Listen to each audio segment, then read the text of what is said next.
Today is Thursday, February 18th, 2021, coming up on Roland Martin Unfiltered, broadcasting live from St. Louis, Missouri. African Americans wary about taking the COVID-19 vaccine. We'll talk with a doctor out of Texas. Speaking of Texas, Senator Ted Cruz getting lots of heat for flying to Cancun with his children and wife for vacation. He actually blames it on them. Dude, stop it. Also, millions of folks there are still impacted by the cold temperatures. Power is slowly being restored. You still have major food, water issues there as well in Texas. Also on today's show, we'll be joined by NAACP President Derek Johnson. Talk about their lawsuit against Donald Trump. Also, $15 living wage, and we'll discuss some other stuff as well. Also, folks, we'll discuss a new plan to help Black students reach success in LA. Plus, we'll also talk with a doctor about battling racism in the medical field. McDonald's under fire when it comes to their Black franchisees. They plan to tie their executive pay to diversity. Also, we'll talk about the issue of student debt as well as President Joe Biden. And again, this crazy video of a white teacher trying to redefine the N-word for a Black student. That's not crazy as a lot of people segment. Plus, folks, so again, lots of stuff we're talking about here on today's show. It's time to bring the funk. Roland Martin Unfiltered. Let's go. He's got it. Whatever the biz, he's on it. Whatever it is, he's got the scoop, the fact, the find. And when it breaks, he's right on time and it's rolling. Best believe he's knowing. Putting it down from sports to news to politics. With entertainment just for kicks, he's rolling. It's on go, y'all. It's Roland Martin, yeah. Rolling with Roland now. He's funk, he's fresh, he's real, the best, you know he's Roland Martin now.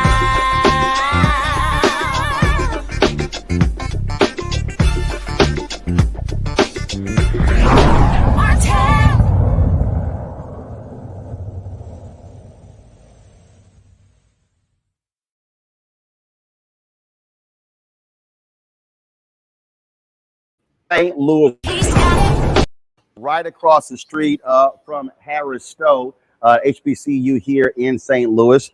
We are here, of course. I'm going to be moderating a town hall tomorrow for Tashara Jones. She is running for mayor of St. Louis, and so we'll be actually live streaming that on tomorrow's show. So we certainly look forward to that. Also doing some various interviews here in St. Louis with folks like Tef Poe, Michael McMillan, who heads the St. Louis Area Urban League. Also talking with the two Black prosecutors of the city and the county here, Kim Gardner and Wesley Bell. So we got a lot of things that we're going to be doing here in St. Louis while we're here. But let's get right to today's show. Lots of stuff we want to talk about. And one of the issues is, again, coming. First of all, there's a lot of stuff we're going to deal with. What's happening in Texas, a lot of criticism of Senator Ted Cruz. We're going to talk about the minimum wage, all those issues, and of course, NAACP. Derek Johnson is going to be joining us. And so we're working on all of that. Let's start, though, with this $15 living wage. Today, the Poor People's Campaign, they actually held a meeting with West Virginia Senator Joe Manchin, emphasizing or pushing him on this very issue. Manchin has been opposing an increase of the minimum wage, even though he represents one of the poorest states in the country. Reverend Dr. William J. Barber, he joined us a couple of days ago talking about this very issue. And it really makes no sense when you talk about this living wage. Some folks are even talking about having an index. That way it's lower in some places than others. Folks, this is real simple. When they marched in the March on Washington for Jobs and Freedom, 1963, do you understand that the minimum wage was barely $2? It's now $7.25, the federal minimum wage. That means you've only seen it go up $5 or so bucks in 58 years. That makes no sense whatsoever. Let's go talk about with our panel. Dr. Greg Carr, Chair of the Department of Afro-American Studies, Howard University, Reese Colbert, of course, Black Women Views, Erica Savage Wilson, Savage Politics Podcast. Folks, glad to have you on the show today. Erica, I want to start with you. When you hear Manchin talk about, not wanting to raise the minimum wage, I'm just trying to understand, do these people use calculators? Do they even talk to their constituents? When you look at the numbers, when you literally look at the numbers of poor people in his state, how in the hell could he oppose a minimum wage of $15 an hour when people literally cannot live off of $7.25 right now? And if you work in restaurants, you're actually making less than that because you're factoring tips in. What is wrong with these U.S. senators?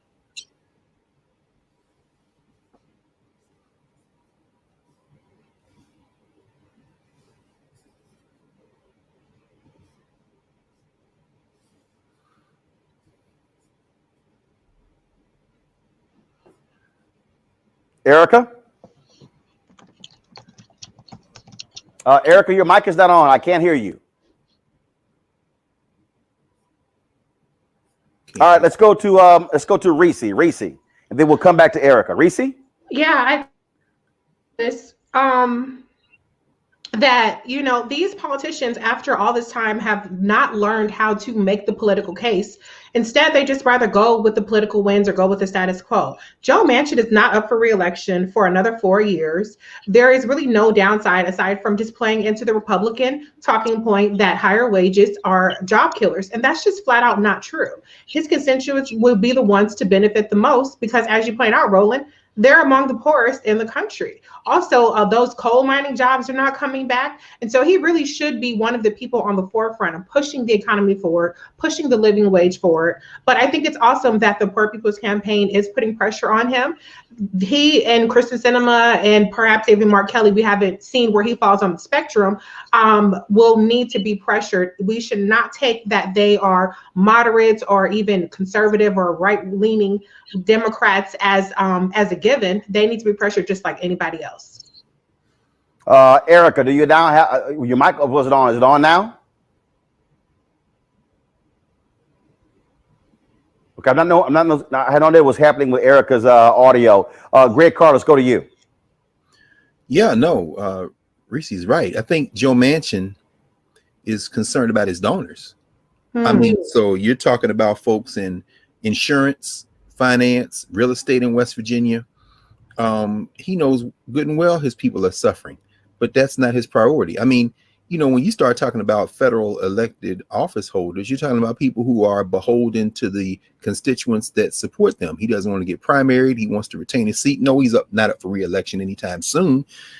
But this isn't just the courage of his convictions. And shout out to Joe Manchin for holding high the bloodstained banner of that former Klansman, Robert Byrd, to say you won't blow up the filibuster in the memory of Robert Byrd. You're really stepping in it, Joe.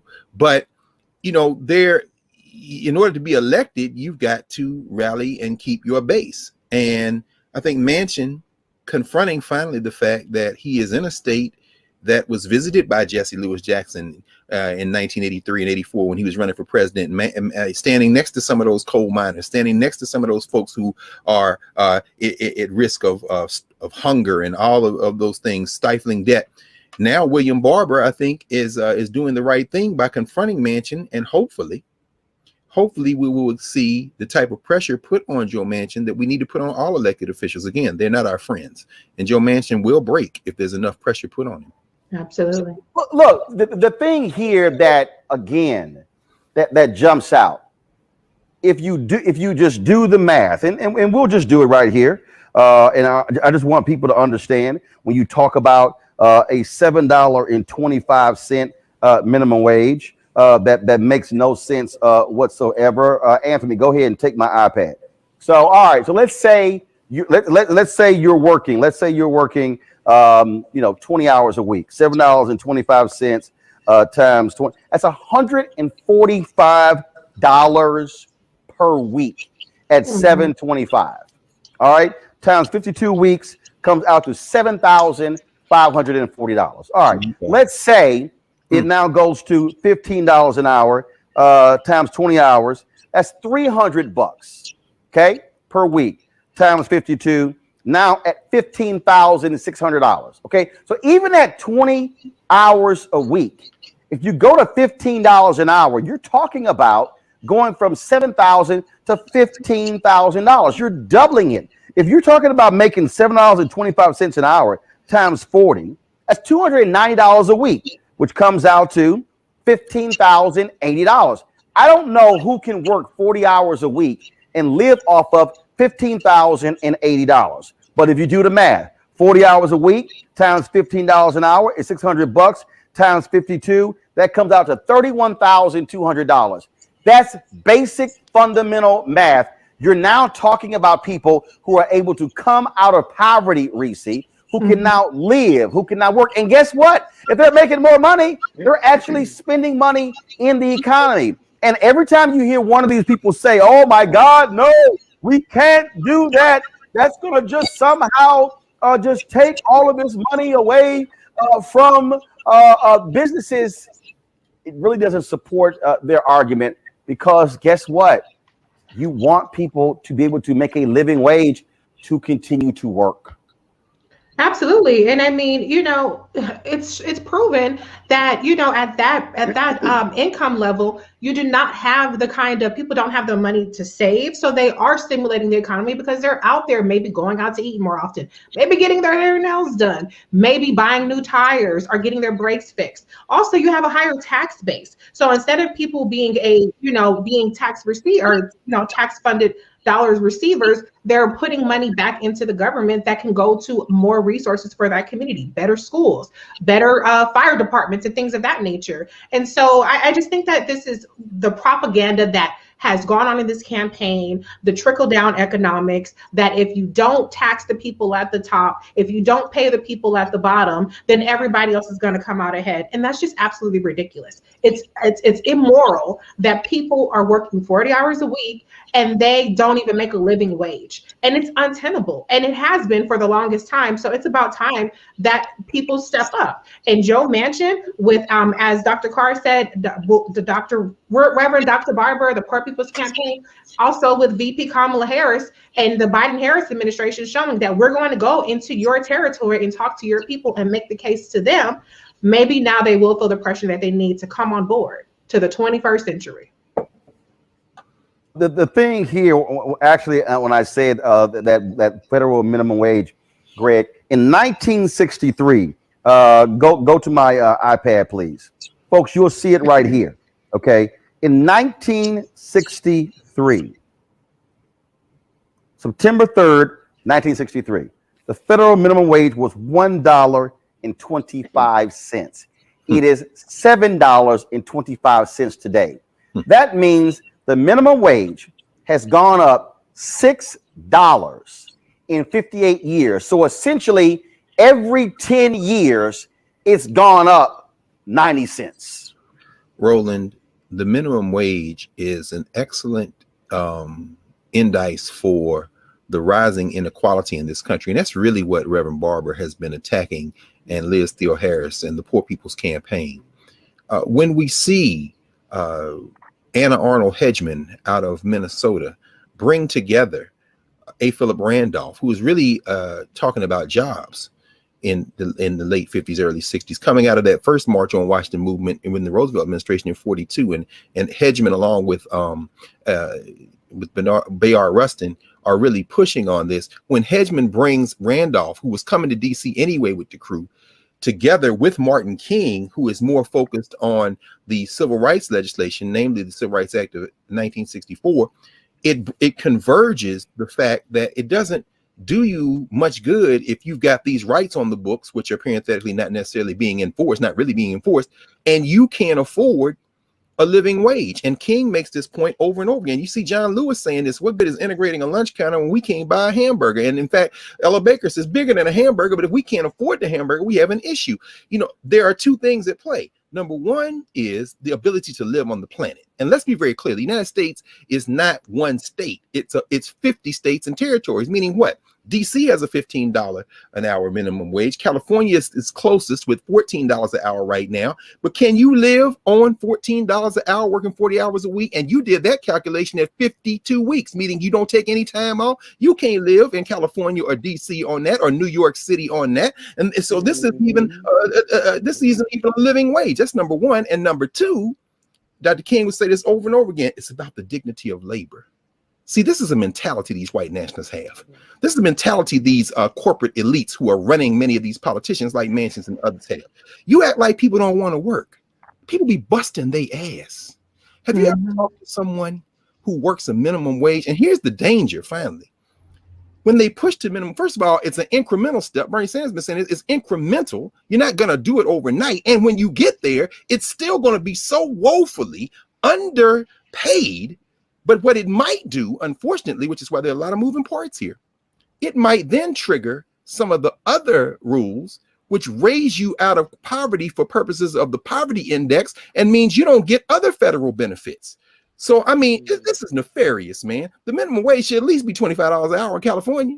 People say, well, that's ridiculous. Okay, you talk to somebody who has worked to their bone tired. My little job in Nashville, when I was flipping hamburgers at Wendy's in high school and then in college, putting my little money on the books, tuition at Tennessee State University for a semester was $900 something. I could do that. We're going to talk about student debt later on. And the minimum wage was $3.35 an hour. This is a torture and abomination to the people who live in this country, and you damn corporate elites, it's going to collapse one day. Either we're going to take it from you or you're going to give a little bit back of what you've been stealing since the beginning of this criminal enterprise. This is indefensible, Roland. We now have Erica. Erica, go ahead. Hopefully we can hear your audio this time. Sure. And so, there we go. Really took the words out of my mouth, particularly when mentioned those coal mining jobs. Those jobs are coming back, but the job that has been a steady income producer for him has been senator. So you think about somebody who is representing a very poor state, but that makes six figures, has health care, is well taken care of, has security. Saying that $15 an hour is not enough, is too much money for his constituents basically to fight for.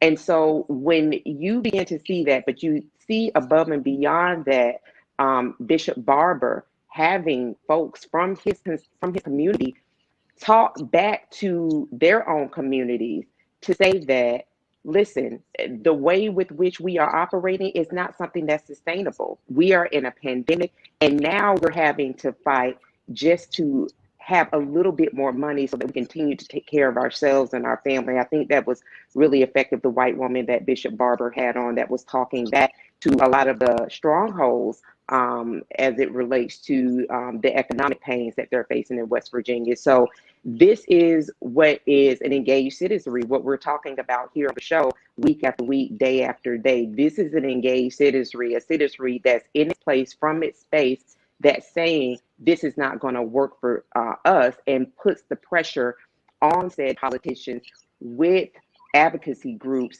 to help make change happen. This is certainly a huge issue and we certainly stand in support of Reverend Dr. Barber and the Poor People's Campaign because a living wage is critically important. It greatly impacts a lot of Americans, including a lot of our viewers and listeners. And so that is important. Let's now go to the folks with the issue with COVID-19 vaccine. Another issue, how Black folks have been greatly impacted. One of the things that we're dealing with, we've been disproportionately impacted by the deaths, those who have been tested positive for COVID-19. Now we're dealing with also this, a lot of Black folks not wanting to take the COVID-19 vaccine. There's been a significant effort to get folks to understand the importance of it, for us to get our seniors and others vaccinated. President Joe Biden earlier this week said that he hopes by July there'll be enough vaccines in America for every single citizen. Hopefully that is the case. Joining us right now, Dr. Peter Hotez, co-director of the Center for Vaccine Development at Texas Children's Hospital. Dr. Hotez, certainly glad to have you on Roland Martin Unfiltered. Good to see you again, Roland. It's been a while.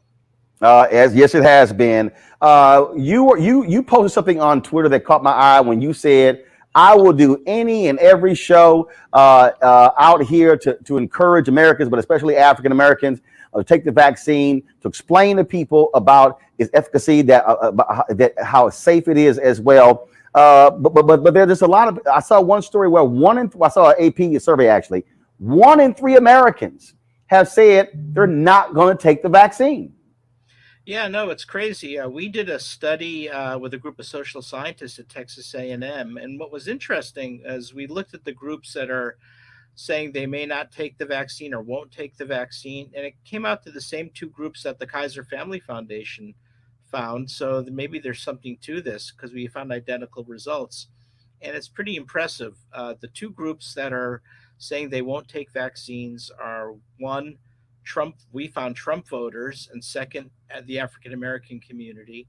And the Kaiser Family Foundation found they didn't call them Trump voters, they called them Republicans and the African American community. So, for two very different reasons, we think these are the two groups that we're worried are going to refuse vaccines. And so, for that reason, I'm trying to go on as many Black radio shows, African American shows that specifically work with African American communities as I can to bring up those numbers, because I'm really worried. And the reason I'm especially worried, Roland, is some new numbers that have just come out, including numbers that came out today. And it turns out that the new numbers from the first half of 2020, not even the worst part of our epidemic, has found that life expectancy among the African American community from COVID-19 is going to decrease by almost 3 years. And that's a huge number, because remember, that's an average. It doesn't mean that everyone's life is cut off from 80 to 77. What it means is that on either side of that number, we're losing huge numbers of people from the Black community. And particularly what I'm worried about are moms and dads in their 40s and 50s and 60s. And this is, I think, going to turn out to be the real devastation that comes out of this COVID epidemic. A generation of African American families losing their moms and dads in their 40s and 50s and 60s, basically parents of teenagers, parents of still young adults, kids really in their young 20s. And it's the story not being told. And it's backed up by an earlier CDC number that found about a third of the deaths from COVID-19 in the Black communities occurring of people under the age of 65. So when I saw that vaccine hesitancy in the African American community, I said, wow, this is an opportunity to save lives, especially those moms and dads in their 40s and 50s and 60s. And that's how I was really thrilled when you gave me the opportunity to come out today. That is important messaging. That's critically important. Do you believe that the federal government and state health departments should be having clear campaigns with affected groups from trusted voices? And I don't mean celebrities. We know, based upon various studies, that that African Americans, only 7% follow the advice of celebrities. People always want to say, hey, let's get a celebrity out here, do some PSAs. I saw a story today on ESPN.com where they said NBA players are wary about encouraging people to take the vaccine. Well, first of all, Black people are not listening to celebrities. I know. To me, this is where the federal government, state health departments, county health departments, city health departments must be drilling down and going to Black newspapers, Black radio, digital operations, same thing in the Latino community, going really grassroots, creating a level of partnerships, creating pop-up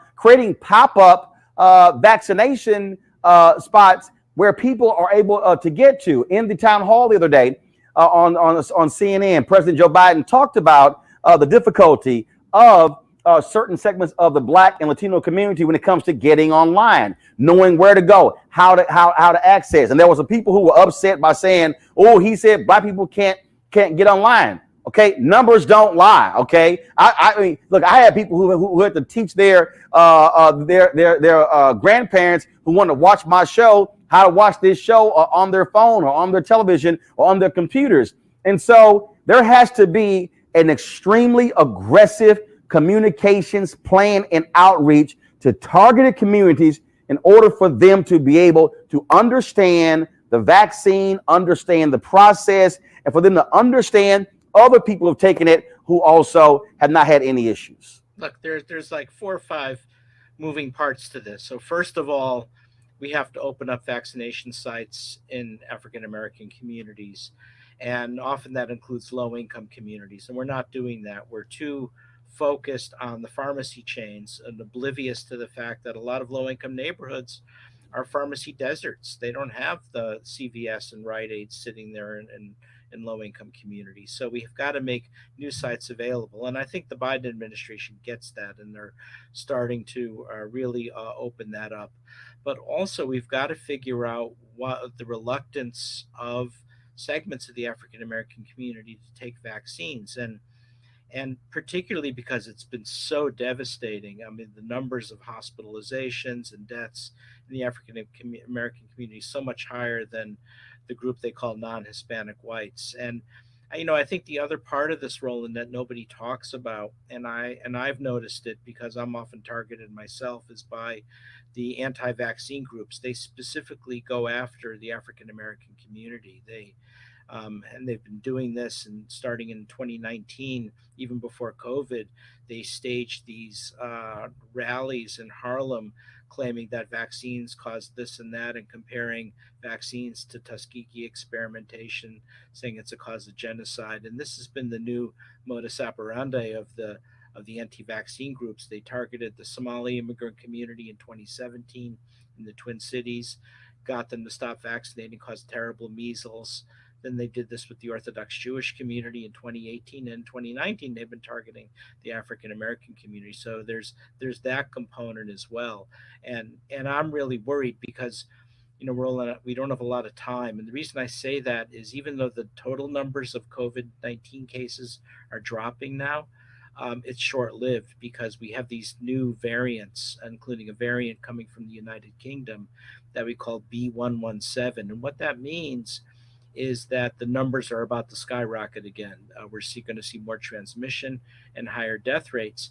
And who's going to bear the brunt of this? Once again, it's going to be the African American communities for a couple of reasons. One, those living in low-income neighborhoods are doing essential work. They're not working at home via Skype and Zoom. They're working in family-owned businesses, on construction sites. They're getting exposed at higher rates. Second, they're often living in multi-generational homes where a 20-year-old kid comes in from a construction site or working in the police force. He's coming home to mom and dad and grandma and grandpa, infecting them, and they're getting sick. Third, we have higher rates of things like hypertension and diabetes in the African American community, which exacerbates the severity of the illness. So that's all the perfect storm. And the reason I'm really concerned right now is we've got to vaccinate ahead of the variant that's coming out of the United Kingdom. Otherwise, those numbers are going to continue to climb. By next year at this time, the life expectancy will not have dropped 3 years. As horrible as that'll be, it'll be much more than that. And so, again, doing everything I can to try to sound the alarm and do everything we can to get people in Black and brown communities to get vaccinated. All right. Dr. Hotez, I certainly appreciate it. Thank you so very much. Thank you, Roland. I appreciate it. I want to go to my panel here, Greg Carr. Look, when you know there's a problem, then you have to have a solution to the problem. And this is where, again, folks in the health arena must talk to Black folks to say, hey, what are y'all hearing and seeing is the problem? Okay. And then how do we now deal with that? So what are the numbers? Are you seeing groups of folks who are young, who are college age, who are 18 to 35?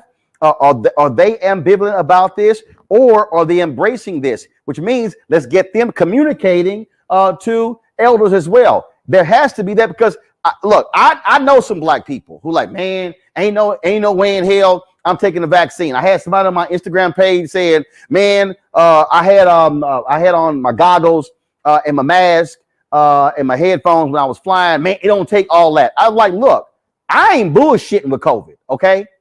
I ain't trying to even be sick for 24 hours. So people say, ain't no big deal. Wasn't that bad. 480,000 people have died of COVID. Young people, athletic people, middle-aged people, teenagers, adolescents, older people. I am not about to sit here and play around. And if you tell me that I've got death, major sickness, and long-term effects, and as a vaccine, I'm like, sign me up for the vaccine. Maybe that's just me. Is you, Roland? It's a lot of us, but I tell you what, brother, Dr. Hotez, really, and thank you for having him on. He raised a couple of things that are critical. One is access to the vaccine.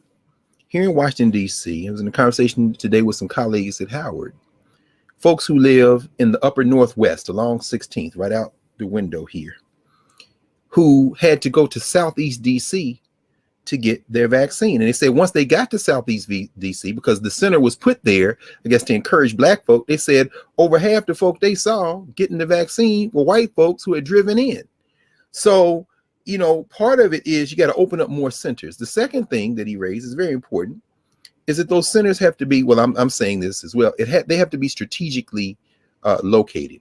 They need to be near churches, community centers, Prince Hall Mason's Lodge, Order Eastern Star, wherever the folks congregate, so that you can see people you know. And you know, Raphael Warnock said this, now Senator Warnock, on your show over a year ago. He said COVID-19 has exposed COVID-16-19. And so what you now see is, you know, I'm looking at things, and you've seen them all, Roland. You've been sharing them on social media. You get a black nurse or a black doctor, and she's inoculating an elder in a church. And you say, okay, this is a black woman inoculating an older black woman, and you begin to build trust that way. The other thing is, and this is the thing that, you know, yeah, those variants, this is serious, man. You know, South Africa has already shut down AstraZeneca because it's proving ineffective against this new variant that they have. So we got to worry about that tidal wave. But here's the issue, finally. What happens when, and right now they're saying, New York Times is reporting roughly about 5% of the population in the country have been fully vaccinated, and at least 12% have gotten at least one dose. What happens when those numbers continue to build and tip, and then you have an outsized group of non-white folk, particularly black and brown folk, who have not been inoculated? Will you then be fired? Will you then be coerced and say, if you don't take it, you're going to lose your job? And will there then emerge a kind of a two-tier system, a kind of medical apartheid of sorts that say you can't come in this eating establishment, your child can't come to this school until they get vaccinated? We're setting ourselves up, in other words, for a very difficult future, not just in terms of the long-term effects, but perhaps even the politics of this vaccine. So, you know, by all means, if you can get it, go get it. And, you know, for the policymakers, right there where you are saying, you know, you got to follow what you did in Georgia, Roland. We got to roll into these places, talk to the people on the ground, listen to what they have to say, and you distribute the vaccine through those people that people trust. They're not watching TV to build trust.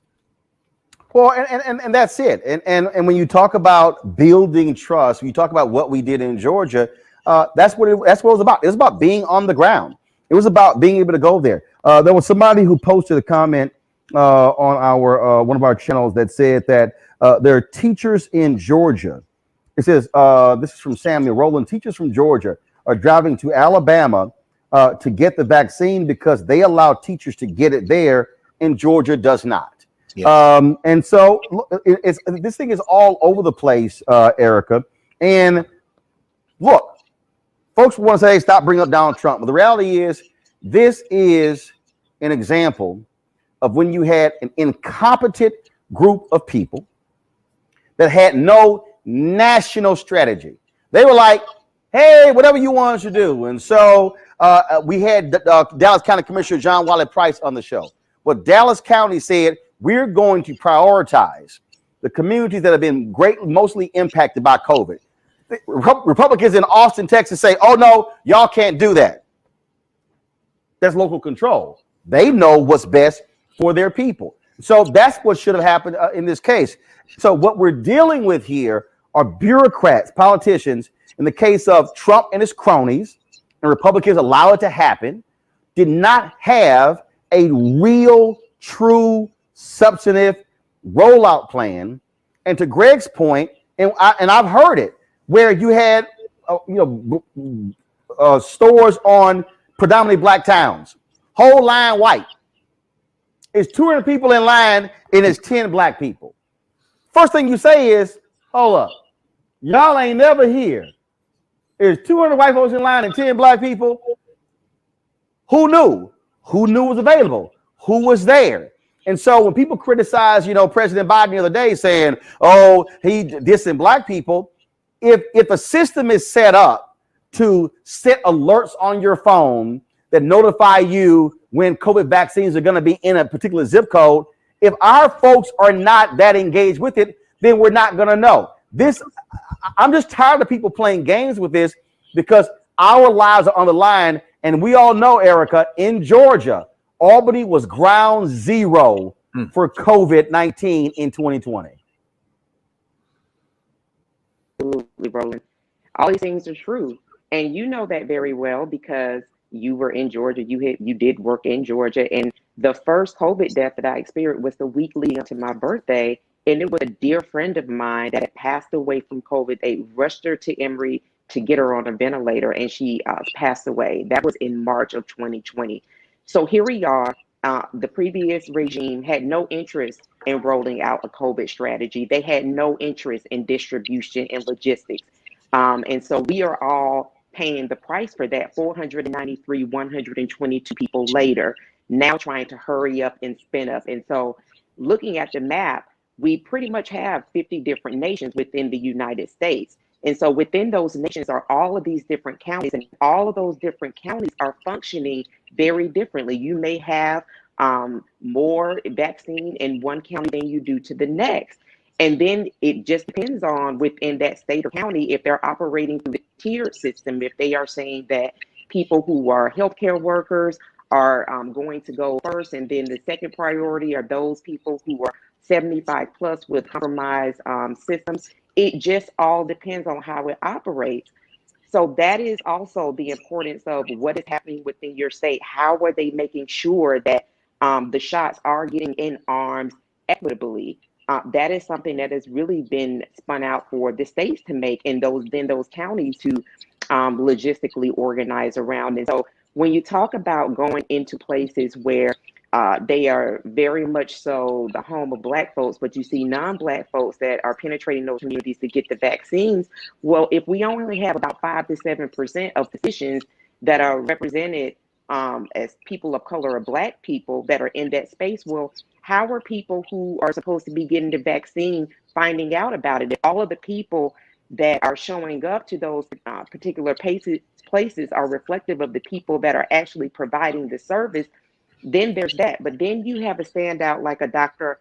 Ala Stanford of the Black Doctors Consortium, who through the snow today was still making sure that people were able to get their second dose for the COVID-19 vaccine. So, you know, just to wrap it up, representation is definitely important, but it's also very important the way a state specifically is handling not only the distribution, but making sure that there's access to places that are rural that don't have pharmacies in their communities, right? They're not in affluent communities where there's CVS's in 2 and 3 different places, where clinics have been shut down, hospitals have been shut down, as going back to when Republican governors decided that they did not want the expansion of Medicaid within their states back in 2013. So now here we are in 2021, paying for many of those decisions that were made in the interest of party and not necessarily people. And so as people continue to see a lot of the disparities and inequities in their communities, do lift up those people that are doing their very best as Black physicians to make sure that there is equitable distributions within their communities. Reese, again, we are being impacted. And if the word is not getting out in Black neighborhoods about vaccines being available in Black neighborhoods, I say to those who are in charge, get with the people who know how to communicate with Black people. That's right. Absolutely. And I think that the Biden-Harris administration in particular is trying to do that. I saw Dr. Marcella Nunes-Smith, who is head of the COVID, Racial, and Ethnic Disparities Task Force of the Biden-Harris administration, doing an interview with the Shade Room. And this is where I have to, you know, make a very unpopular statement and say that as Black people, we need to come to terms with the disinformation and misinformation in our community.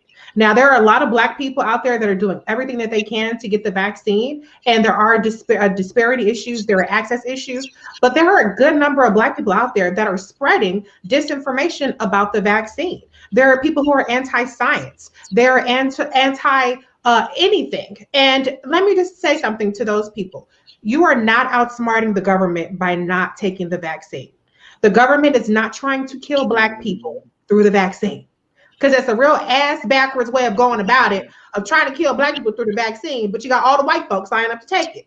How does that make sense? I know at my job, every time there's some appointments available, I get an email And these people are snatching up these appointments. Okay, so why don't we band together? And there are a lot of people doing that. I'm not saying that nobody's doing that, but why don't we band together and try to help each other get these appointments that the white folks are snatching up, instead of banding together in many cases and spreading disinformation, trying to sow confusion and doubt about the efficacy of the vaccine, because we are disproportionately impacted by it. Juices and berries is not going to protect you from COVID.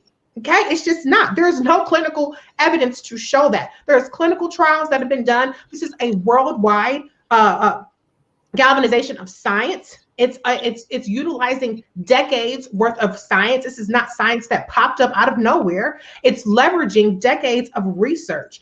Do the actual research from reputable sources, not from your YouTube scholars, not from your Instagram scholars.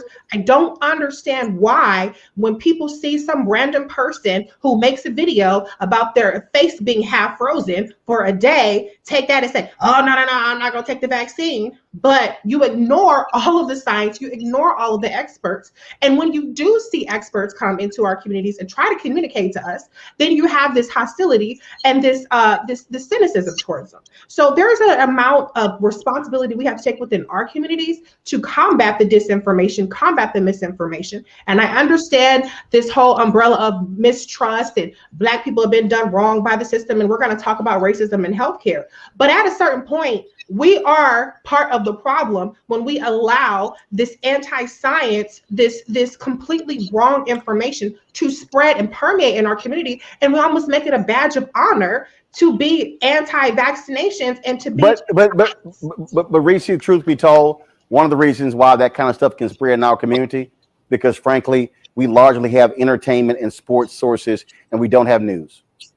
It's straight up. I'm talking when you study, again, more than 50% of African Americans get their information from radio, from Black radio. Mm-hmm. Well, if all you're doing is playing music and you're not actually talking about this, and you don't have guests like the doctor on, guess what? Folks are just jamming away, not getting any information. And so I'm a firm believer in, again, you diagnose what the problem is. And this is why I'm saying that, yeah, it was great that she did the shade room, but that can't be a one-off. It has to be a consistent thing, has to be a consistent messaging, right, which is critically important. And again, there are people who understand that. Rodney Ellis is the Harris County Commissioner. We're going to talk to him about what's happening in Texas with the weather, but I want to bring him in on this because Commissioner Ellis, you understand this. You were in the state legislature in Texas. You're county commissioner. You know what it means to have trusted Black voices speaking to the community. Is that what y'all have been doing there in Harris County to ensure that the right folks are getting the information when it comes to COVID-19 vaccine? It's always hard, Roland, to get through that filter, but we're doing as much as we can. Obviously, you use social media, you use Black radio, you use trusted figures, not just political figures, but people who have a following out there, and we're doing the best that we can. The numbers are not great in terms of African Americans who are getting vaccinated. It was interesting with this drama from the weather crisis. You know, we had a number of vaccines that were about to go bad. So I was talking to the county judge, and so we were trying to think of places where there were large clusters of people. For a second, we had to forget about equity, but we did decide to give them to folks at the Harris County Jail. Unfortunately, there are a disproportionate number of us in the Harris County Jail, and we were just looking for arms to put it in. We did Rice University. TSU was shut down. We didn't have as many folks in the dorms over there with the power outage. But look, it's a challenge, not just here in Texas or in Houston, but all around the country. Again, so that's certainly important. We got you on talking about what's happening there with the weather in Texas. First of all, you yourself lost power earlier this week. Power is now back on. How are things looking now? How are things with power when it comes to many of our folks who have been freezing with these frigid temperatures there in Texas? What is it looking like today? Most of the people who did not have power do have power now. The real challenge for us now is water. What are we going to do, not just here in Houston, Harris County, but around the state in terms of water? And look, here's what's so tragic. This is a crisis that could have been avoided. When you were here for the Super Bowl a decade or so ago, the federal entity said then we needed to make sure that we weatherized our facilities so we'd have capacity in the event of a record of cold again. It has happened before, but you know, this attitude in Texas, we're all against the federal government until we need them. Now I'm hoping and praying the Biden administration will give us the most expansive disaster declaration so we can help people whose pipes are bursting in their homes. They may not have insurance. If they do, the insurance may not cover it. They may be renting. It is a big challenge. And so I'm hoping we'll get past it. Hey, look, my little problem being out of my home for a couple of nights really pales in comparison to so many people that I represent who were already in a dire situation. And by the way, for a second, COVID went out the window. You know, we just forgot about, look, I was just trying to find somewhere to go. You know, my wife and daughter went to a sister-in-law's house, forget the cat, forget what was in there. I slept in the office for a couple of nights. As you can tell, these whiskers are now gray, but my water's back on and I do plan to shave. So if you talk to me later this week, I'll look better. But my constituents were really understand. Commissioner, last question for you. I gotta get your take on Senator Ted Cruz going to Cancun with his family. And they're all these conservatives trying to say, oh, what can Senator Ted Cruz really do? What do y'all want him to just emote with people?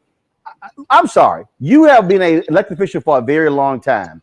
And when there is a major natural disaster, people expect that the elected officials are going to be on the job 24/7, trying to help any way they can, not going to Cancun, kicking it with the family.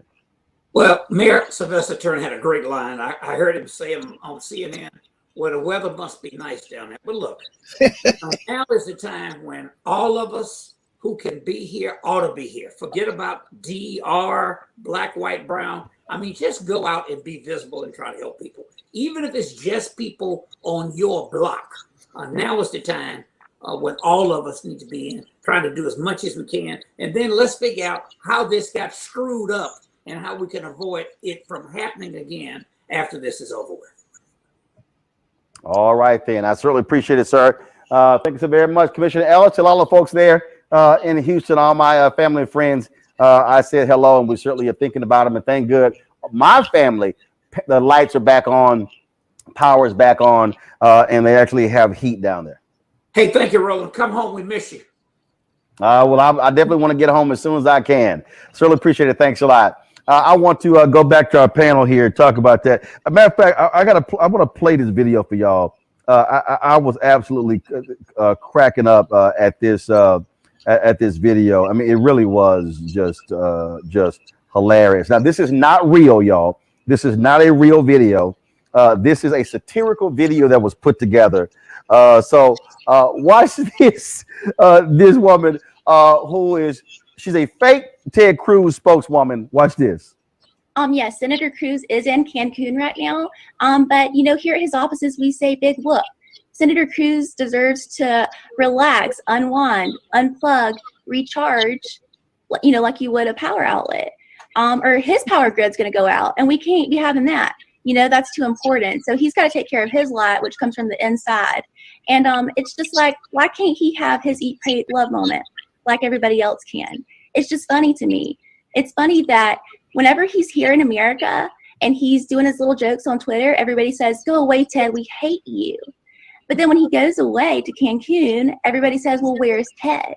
Why isn't he doing his little jokes on Twitter? Now, sometimes you just don't know what you got till it's gone, and that should be a lesson for the Americans wondering where Senator Ted Cruz is at this morning. All right. All right, Reese, you're the queen of shade. That was pretty damn funny. Oh, that was great. And it's even funnier that some people don't realize, like, she's a parody account. And so they really take it seriously because she sounds exactly like how Republicans sound. You know, I think it's very telling that for Ted Cruz, the way that he sees his constituents, and I don't mean the Texan voters, but I mean the 2024 primary voters for the presidential race, the Republicans, his corporate donors, is he absolutely has to be on the side of the insurrection for his political expediency, but he doesn't have to stay in Texas and actually deal with the crisis that's at hand. that says a lot about the Republican Party. And we all know that this kind of behavior won't necessarily be much of a deterrent for Republican voters because they don't give a damn anyway. They don't vote based on any kind of effectiveness or anything like that. They vote because they're white nationalists. But some people have been saying, well, what is he supposed to do? Look at Congresswoman Sheila Jackson Lee. She has organized water distribution throughout Texas. That is what you do. She's a congresswoman, and these Senate offices, as well as congressional offices, as well as local offices, they have constituent services. They're the ones who are supposed to help triage things like this and come to the rescue. So this whole notion that there's nothing Cruz could do and he might as well go on vacation just shows a lack of civics understanding that people have, and a complete prevalence of propaganda and double standards in the Republican Party. But it's inexcusable, and I'm glad he was busted. And shame on him for throwing his whole family under the bus. I mean, he threw his wife under the bus when Donald Trump called her ugly. He didn't do shit about it. He still sat up there and kissed up to Donald Trump for the next 4 years. But he threw his daughters under the bus. He's a scumbag. He's a scumbag. But but it gets better. It gets a lot better because, Erica, what's real interesting here is that on Monday, Ted Cruz said they had power at their house. Then later, they didn't have power. Now, first of all, that happens. My family had power on Monday, lost power a little bit later. But the New York Times has gotten hold of some text messages. Go to my iPad. Oh, see, I just love some receipts. Kyle Griffin posted this, Erica. New York Times has text messages Heidi Cruz sent to friends and Houston neighbors. Their house was freezing, and she proposed a Sunday return. Ted Cruz invited others to join them at the Ritz-Carlton in Cancun, $309 per night, where they had stayed, quote, many times. It's a little bad when your wife, when the text messages show up and you out there lying, and now you got text messages from Heidi. The same one that he allowed his master to call ugly. This is Raphael Edward Cruz, aka Ted, ladies and gentlemen. This is who he is. But this is really par for the course.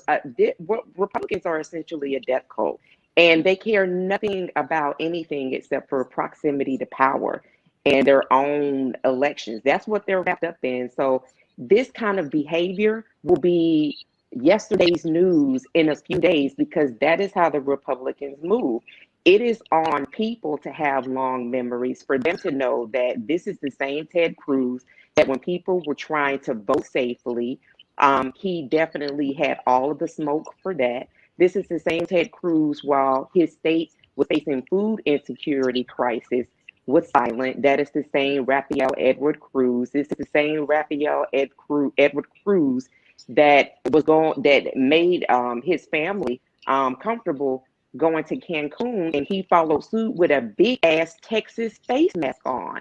And so now that he's been caught, and the lie has turned around and came back home. But just remember that these are things that people have to remember when, again, these folks are cropping back up for their re-election bid. They don't care about you. They care about ensuring that they are properly wed to power and in place at the call and command of their master, Donald John Trump. That's who these people are. And people have to make sure that they remember that. Real quick, going to Dr. Greg Carr, more receipts. This was a tweet that Ted Cruz sent out, just in December. Go to my iPad, Anthony. Hypocrites, complete and utter hypocrites. And don't forget Mayor Adler, who took a private jet with 8 people to Cabo, and while in Cabo, all caps, recorded a video telling Austinites to stay home if you can. This is not the time to relax. Ain't nothing like them receipts, Ted. I'm sorry, Raphael. Rafi Cruz. How does Rafi Cruz walk around with no spine, brother? But he has to do what Heidi said, because she's got to get down there to Cancun. I'm sure she has a regular masseuse there to help with those scars on her back from the last time the Trump train ran over her.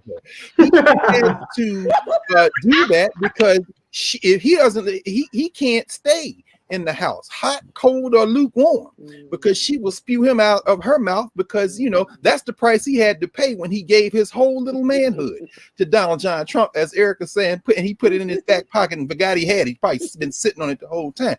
But I think the number here, and this, Roland, I mean, your family is in Houston, your parents are down there in Texas. My mama's down there with my sister and them. They burning fireplaces, got to switch out. And my niece, the man who there's a special place in hell for at this moment is Greg Abbott, you bastard. Because I'm gonna tell you something right now. My mama's down there, and ain't no sense in threatening you with no physical harm. The numbers we must remember at this moment, even as we get our folks through this crisis, are 2022, you bastard.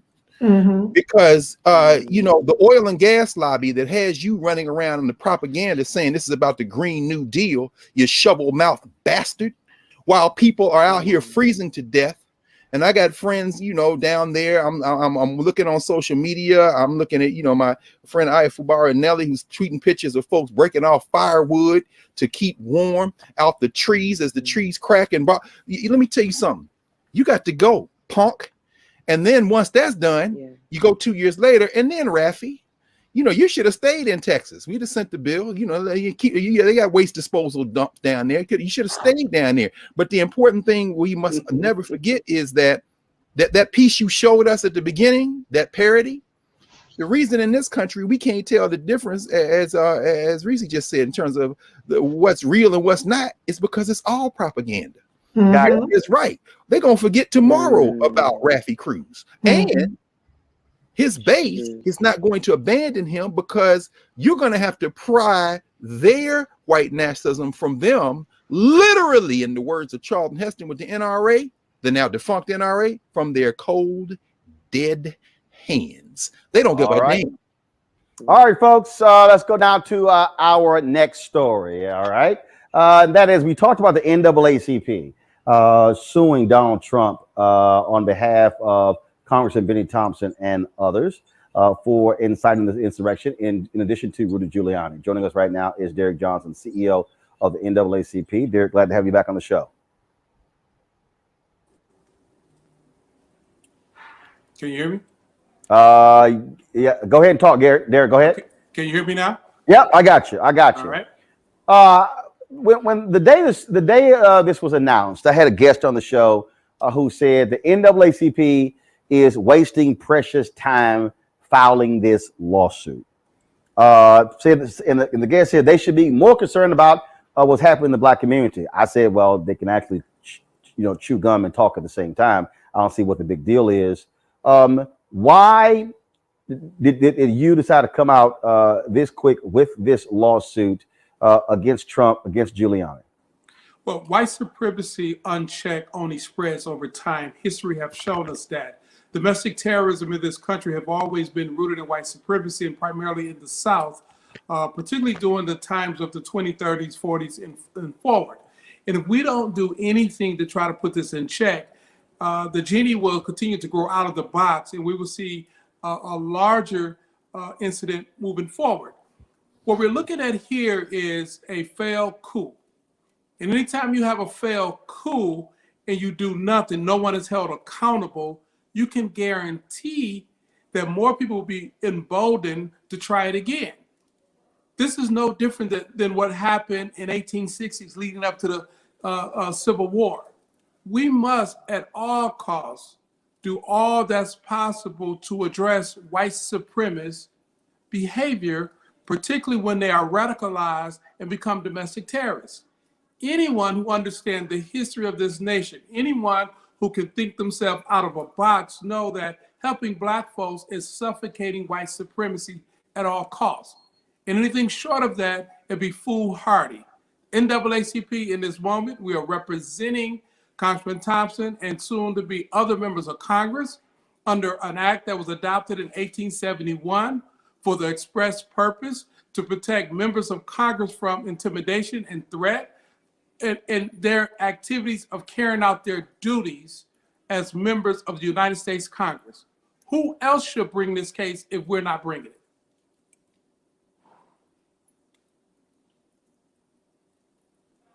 And this is the point that I have been making, that at some point there has to be accountability. That you've got to be in a situation where the House impeachment managers didn't call any witnesses. Trump didn't testify. Pence didn't testify. None of those things happened. They need to be on the record. There needs to be conversations with Congressman Kevin McCarthy, with Kellyanne Conway. Did she make that phone call? Did Donald Trump ignore that phone call or she reportedly called the body man of Donald Trump as well? Those things should happen. The only way you get there is in a court proceeding. What we witnessed last week that culminated Saturday was a political proceeding. And we were not surprised that more members of the Senate will put partisanship over their patriot duty to protect our constitutions. No one was surprised by that. But unless we get this in a court of law, we'll never get to that point to put anyone under oath for deposition. It was ironic that today in the paper, the lawyers representing the Oath Keepers are now saying Trump made us do it. They're beginning to fight each other. But at the end of the day, no matter whether it's Trump or some financier behind Trump, we must address this, force the question of accountability. Because if we don't, they will change the narrative of talking about coming together and we should get along and bringing people back together. There is no getting back together until people are held accountable for causing harm and seeking to subvert our democracy. I want to ask you a couple other questions, Derek. At the top of the show, we talked about the Poor People's Campaign meeting with Senator Joe Manchin of West Virginia about the $15 minimum wage. They have been very aggressive on this, trying to push President Joe Biden as well. Is the NAACP also fiercely advocating and pushing the Biden administration and rallying your 2,000 branches to put pressure on their elected officials to make the federal minimum wage $15 an hour? In 1963, at the March on Washington for Jobs and Freedom, at that time, the federal minimum wage was $1.25. It's now $7.25. That means it went up $6 in 58 years. Is this a major issue for the NAACP? And are y'all pushing these folks to say you need to have a living wage in every state in this country, and there should be a federal standard? Well, absolutely. And plus, we should index the minimum wage so we don't have to come back and adopt it every several years. And until we not only get it at $15 and then index it, we're going to have this fight 5 years from now because the rate of inflation continues to go up. Mary Kay, Henry and I, we spoke today. SEIU created this campaign. We have been inside of this campaign from day one. But we also understand that people are responding to their constituency base. And where we have West Virginia as the second poorest state in this country, it's going to be interesting to see what the citizens of that state do to put the pressure on Joe Manchin. Understanding all politics is local. And our local branch in West Virginia, they have been in communication with his staff. But at the end of the day, he's going to come around because the corporate interest he is placating to isn't strong enough to offset the economic harm to his constituency base in West Virginia. Well, I want to be clear. When you say indexing, I've heard some people talk about indexing, and what they mean by that is that in certain states it should be lower than 15. Are you arguing that the base should be $15 an hour, and then from this point forward, based upon the rate of inflation, it might increase according to that? So explain what do you mean by indexing? The base is 15, and you index based on the rate of inflation. Just like if you work for a company, you get a COLA, a cost of living increase. Because if the price of bread and milk go up, you should also appreciate a floor that's heightened to keep up with the rate of inflation. Anybody who's arguing for a regional minimum wage or state-based minimum wage is in complete support of cheapening our labor. in the South, where 52% of Black folks live, that has been a problem, maintaining a cheap labor reality. Some of the work that I did before I got in this position was working to get labor unions to organize Black folks in the South, because if they don't, they would die. My family migrated from Tennessee to Detroit because those were the jobs were. If you look at the great migration of Black folks, they went north for jobs. Those jobs were union jobs. They were union jobs so that people could make an affordable living. What has happened over the last 20 years, politicians in the South have sold our labor for cheap, allowing for international companies to locate in the South, and then they create the political atmosphere so those companies would not have to have collective bargaining with the workers, although 90% of those companies who move here from overseas come from countries where the workers have the ability to collectively bargain. The last question I have for you, and it deals with the whole issue of the student loan debt. Chuck Schumer tweeted on this particular issue when he said that that President Biden should use the exact same power that President Obama and Donald Trump used with executive order to wipe out at least $50,000 of student loan debt. At the town hall the other day, President Biden said that he was opposed to wipe out student loan debt because he did not want to reward people who went to elite schools. The reality is this: Black students are more impacted by student loan debt than anybody else. Same thing. Is the NAACP making it clear to President Biden and Vice President Harris, make this happen at the bare minimum, use the executive order to get rid of an average of $50,000 in student loan debt? We'll be coming out with research, I think next week is when it's completed, to address the question of student loan debt. Here is what's most troubling. The number one employer for African Americans in this country is government, state, local, and federal. Many teachers fall into that category. Many of these employees are first or second generation students who had to take out student loan just to navigate and complete college. Many teachers realized that 4 years of school stifled their pay, so they took out more loans to go get a master's degree or a specialty degree. Under the current federal law, the Public Service Student Loan Program allows for individuals who work for a government to have that debt discharged after 10 years. Our position is no one should have to wait for 10 years, but there shouldn't be a cap on how much is discharged. It should be a cap on how much a person makes. It should be discharged immediately as a stimulus to our economy. If you put $300 to $500 per month back into the economy, that stimulates the economy. The amount of the Public Service Student Loan Program alone is less than the current stimulus and 5 times less than all of the stimulus that we've done since last year, March. We absolutely understand student loan is a structural barrier based in a racist dogma that the public should not have the burden, the expense to pay for higher education. No other country that's developed creates such a high hurdle financially for people to participate and navigate through life.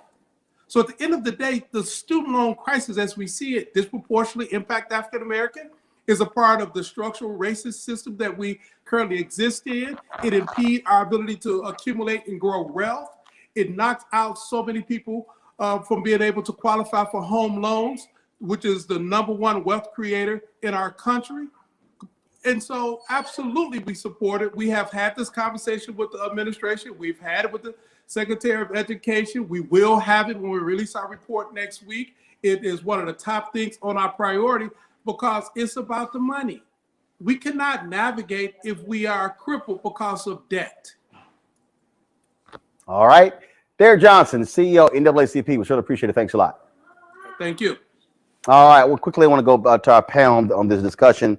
Again, what Derek said.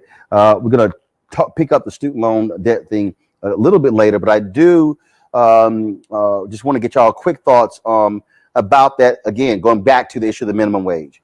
This is where groups like the NAACP, Poor People's Campaign, National Urban League. We can go on and on and on.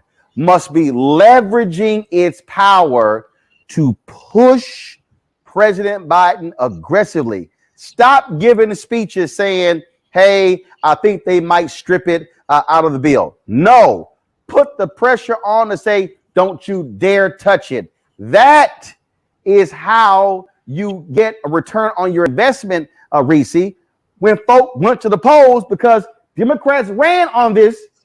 People want them to deliver. Yeah, I haven't heard President Biden say that they're going to strip it, but I agree with you. Right now, President Biden has amazing, favorable ratings. So this is the time for him to use that bully pulpit and to actually assert his favorability, assert the fact that he won. He, along with Vice President Kamala Harris, won over 80 million votes, the largest margin in recent history, and put some pressure on these senators to stick with his promises of $15 an hour for minimum wage. And as Dr. Carr pointed out, it is indexed. And so this is where, there's so many things going on right now. And I understand, that if it's not politically tenable, they're not as willing to die on that hill. But again, that's where you leverage the favorability that you have, and you force the issue along with the organizations that are behind you, and go straight to the constituents with it. And I think if they do also a better job of explaining, $15 an hour sounds better than $12 this year, $13 the next year, however it's indexed.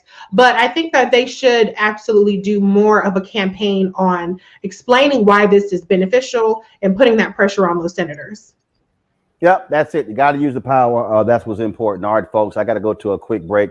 When we come back on Roland Martin Unfiltered, we'll talk with the sister who has dealt with racism in the field of medicine. Her story is shocking and stunning, and we'll tell you about it. Also, we're going to continue the conversation about student loan debt. The folks with Color of Change dropped their own study on this that lays out how Black students are grossly impacted by student loan debt. Plus, crazy ass white people, white teacher trying to redefine the N word to Black student in the AP class. Yeah, nice try. You're watching Roland Martin Unfiltered, broadcasting live from St. Louis, Missouri. We'll be back in a moment. I grew up wanting a lot of activities in my neighborhood that was in close proximity. My mom wasn't always there, so I didn't always have a ride to places.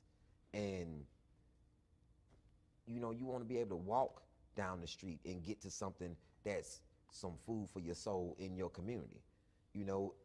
I relish, the days of being in Clarksdale, Mississippi, and when I had to go out there and live with my people, they had actually Black-owned corner stores. My uncle owned one. My Uncle Donald owned a cleaners and a corner store, and he a city councilman down there now. And it's like that was big for him. He was like, "Yo, man, you got to own something. Got to own something." His wife was named Louise. It always killed me.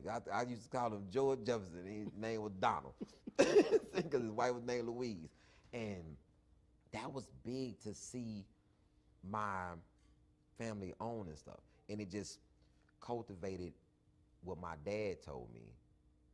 My dad, he's not a lot. He didn't say a lot of good stuff, but the three things that he did give me: play chess, so you'll be a thinker. You don't have to work for nobody. He told me that. He said, you don't have to work for nobody. The same energy that you put into for somebody else, you can put that same energy into for yourself. And then he'll go into his spiel. See, they talking about Black people don't want to work. Black people just don't want no job.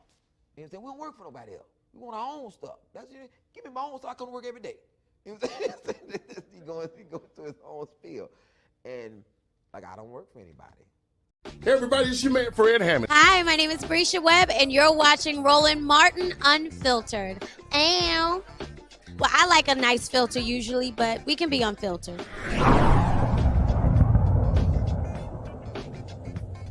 It's time to be smart. When we control our institutions, we win. This is the most important news show on television of any racial background. Y'all put $2, $3, $4, $5, $10, $15, $20, $30 on this and keep this going. What you've done, Roland, since this crisis came out in full bloom.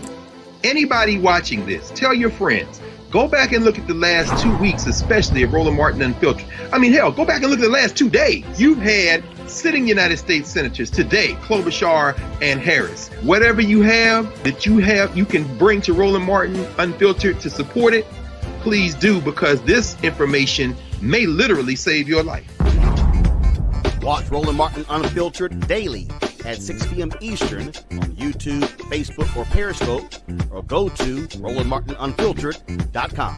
Support the Roland Martin Unfiltered Daily Digital Show by going to RolandMartinUnfiltered.com. Our goal is to get 20,000 of our fans contributing $50 each for the whole year. You can make this possible. RolandMartinUnfiltered.com. All right, folks, welcome back to Roland Martin Unfiltered here in St. Louis, Missouri. Dr. Aisha Khoury, who was a member of the founding faculty at Kaiser Permanente School of Medicine, was suspended and then later fired from her job. She was asked to lead a conversation at the school in the wake of the death of George Floyd and, of course, the shooting in Wisconsin of Jacob Blake. Now, she said the conversation was authentic, emotional, and students were engaged, but she was suspended after someone complained about, quote, certain classroom activities that took place. She joins us right now. Dr. Khoury, glad to have you on the show.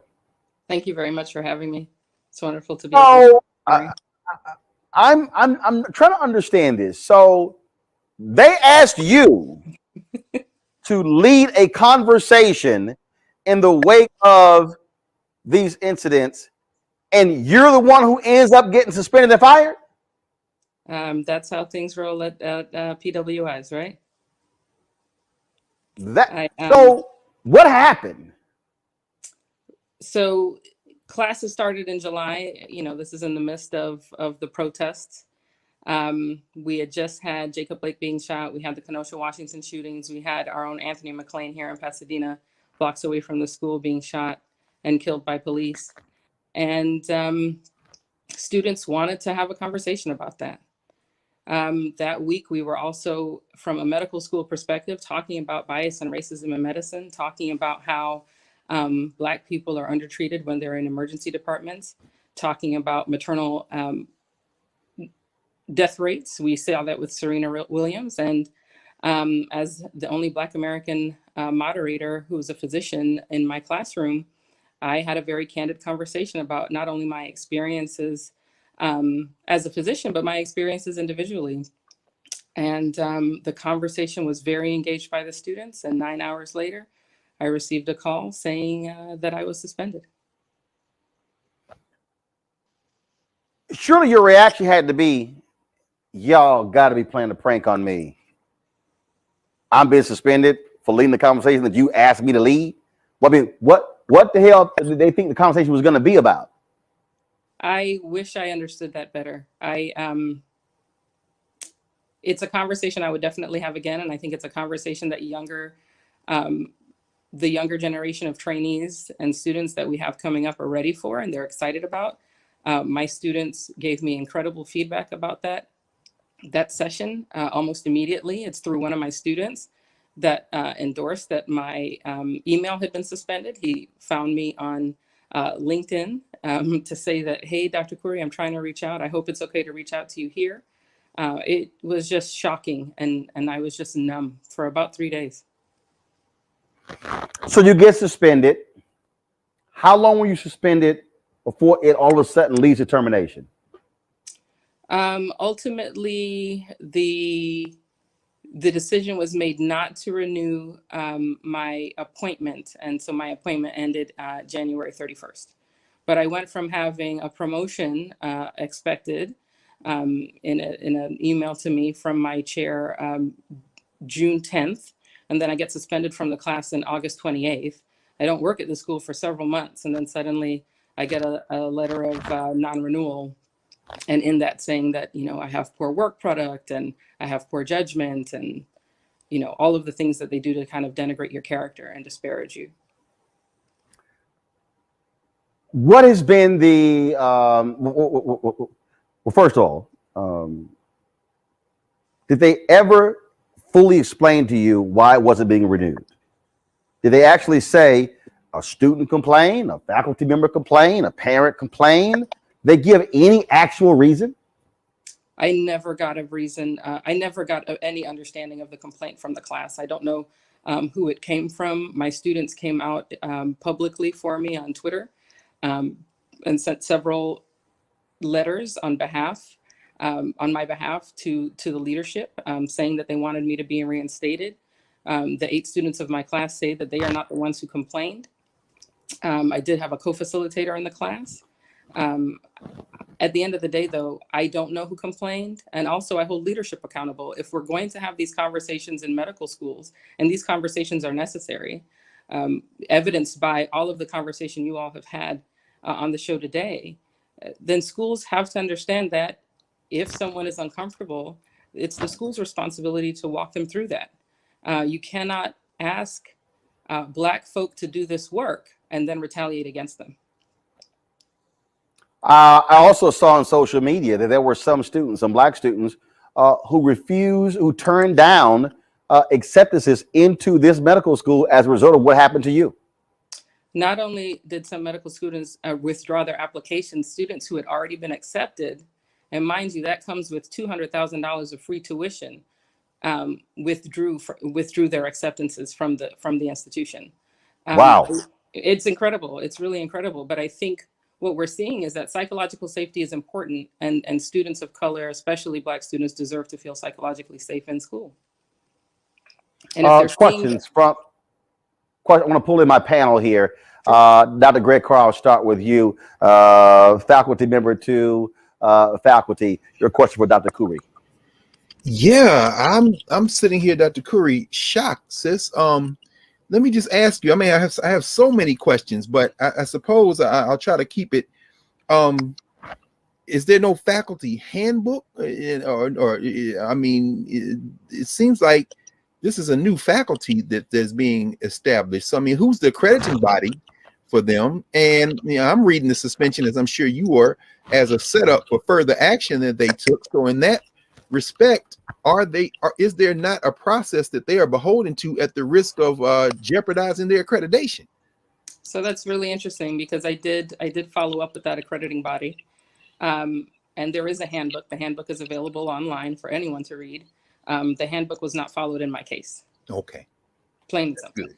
So in other words, stay tuned maybe for the lawsuit. I hope. Thank you, Roland. Is that a plan for you, Doc, to sue? You know, what I'm learning, Roland, is that justice is very difficult and very expensive to find.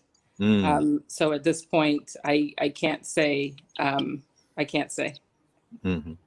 Reese, your question for Dr. Khoury. Dr. Khoury, yeah, I shared your story a couple months ago, I believe, on Twitter. So I'm happy to see you on Roland, raising awareness about this. What really struck me is, like you said, this is what they always do. They turn something that is supposed to be about, educating and enlightening people into a personal and professional attack against you. It's not just a matter of retaliating against you for the classroom session that happened, but actually trying to impugn your character and your professional ability. Have you found that that has been an issue in pursuing other opportunities, or has your speaking out been a hindrance in further opportunities? How does that retaliation and that write-up that they gave you, how does that impact your future prospects? Yes, so I think for sure, I'm definitely getting mixed messages. I am getting some folks who feel like it's a bit too hot to touch, right, in terms of my joining other institutions. But my hope is that people will get to know my character because they get to see who I am through opportunities like this, through Twitter, and that I'll land at an institution that will appreciate my talents and skills and appreciate that I'm someone who will keep people accountable to health equity. Erica Savage Wilson, your question for Dr. Khoury. Thank you, Roland. Yeah, Dr. Khoury, really appreciate being able to speak with you tonight. And thank you for being here. My question to you is, we were talking earlier about physicians, and there's only about the 5 to 7% of physicians, Black physicians, that are represented in your field. What has the support from your body of colleagues been like? And is that support enough to really raise more awareness. Reese talked about, she retweeted your story out earlier, and now you're here on the show. But what do you think that it will take in terms of galvanizing to get more people engaged in what's happened to you and what is yet happening to you? Yes. I mean, definitely we have to move from being performative. You saw that in medical institutions all across the country, everyone kneeling for their 8 minutes and 46 seconds. But at the end of the day, we need people to put action to their performative activities. For sure, I got incredible support online from a medical community in general. But what I've seen now, I don't know if you guys are familiar with the story coming out of Tulane with Dr. Dinar, and there has just been an incredible movement of support of people who are intolerant of Black women being removed from their academic positions. That is going to require not only support of physicians all across the country, but also patients standing up with a hashtag, "We need Black doctors." This is an incredible moment in history. Black physicians have a lot to offer. And imagine if we are only 3 to 5% of physicians in general, we're even less in academic medicine. And if we're going to turn out the kind of doctors who we want to see treat us, Black physicians have to be at the table. Right. Dr. Khoury, we certainly appreciate it. Actually, before I let you go, have other medical schools reached out to you? One. Okay. One. Wow. We appreciate you telling us your story. Let us know how it goes in the future. Be glad to have you back on. Will do. Thank you so much, Roland. Thank you so much, Dan. All right. Thanks a bunch. All right, folks, got to go to a break. When we come back, we'll talk about our Education Matters segment. We'll go more in depth on that color of change study on the impact of student loan debt on African Americans. Plus, our crazy as white people segment. White teacher tries to redefine the N-word to Black students in an AP class. It's still 2021. You're watching Roland Martin Unfiltered, broadcasting live from St. Louis, Missouri. We'll be back in a moment. When you think about the fact that 2043, we are going to be a nation that's majority people of color. I've really focused on this a lot on television, on radio, and my speeches. That my focus is trying to prepare us to have demographic power while also having educational, economic power at the same time. Because there's nothing worse than having demographic numbers, but then you still don't have that economic power, that political power, and education power. Well, you and I think most people know and understand that education is what we've got to impress on all of our people. We've got to help people to understand that if you want a decent quality of life, if you want the kind of quality of life where you're not having to worry about your food and your nutrition and, being able to pay your bills or buy a house, then you've got to become educated. The more education you have, the larger the paycheck is. And of course, we've got to be involved in entrepreneurship, taking the talent that we have to create businesses. And there's a lot of opportunity for that. Hello, everyone. I'm Godfrey, and you're watching Roland Martin Unfiltered. And while he's doing Unfiltered, I'm practicing the wobble.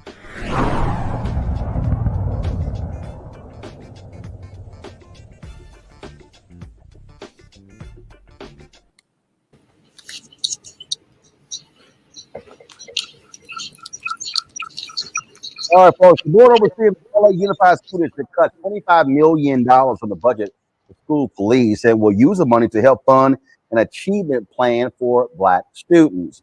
On Tuesday, the board approved the plan that includes cutting 70 sworn officers, 62 non-sworn police officers, and 1 support staff position for the Los Angeles School Police Department, leaving the force with 211 officers. Now, the board's decision came after a year-long push by activist students and community members that was intensified by national protests over racial injustice and police brutality last summer after the death of George Floyd. Jackie Goldberg, one of the board members, said, quote, "I have heard the concerns of Black students who have felt targeted by school police I believe there are creative ways to keep our schools safe that don't rely on having an officer stationed on campus. All right, folks. Earlier we talked about the issue of student loan debt, and President Joe Biden, of course, pledged to tackle the $1 trillion problem during his campaign. But the other night, when he was asked about whether he would support canceling $50,000 for 43 million American borrowers, the president balked. He answered the question during a CNN town hall in Wisconsin, exacerbating several Democratic congressional leaders who continue to aggressively push for that $50,000, including Senator Chuck Schumer, Congresswoman Ilhan Omar, and so many others as well. Now, Biden has earmarked for giving $10,000 in federal student loans. But again, folks like Congresswoman Omar said that's simply insufficient. She tweeted her position this morning, saying that he has the power to forgive more. And as I said earlier, Senator Chuck Schumer, the Democratic Majority Leader, he said President Barack Obama and Donald Trump, yeah, I don't call him president, they use the power of executive orders to actually do the same thing. Joining us right now, folks, is Arisha Hatch. She's the Vice President for Chief of Campaigns for Color of Change. They dropped a survey that specifically talked about the impact of student loan debt on African Americans. Arisha, glad to have you roll about them. Thank you for having me. All right. So what did this survey reveal of how significant student loan debt is for African American students? What our survey revealed, and we talked to Black voters, specifically people that voted, about how they felt about student loan debt elimination. And what our study showed is that Black women borrow more money when they attend school and hold more student debt than any other group in America.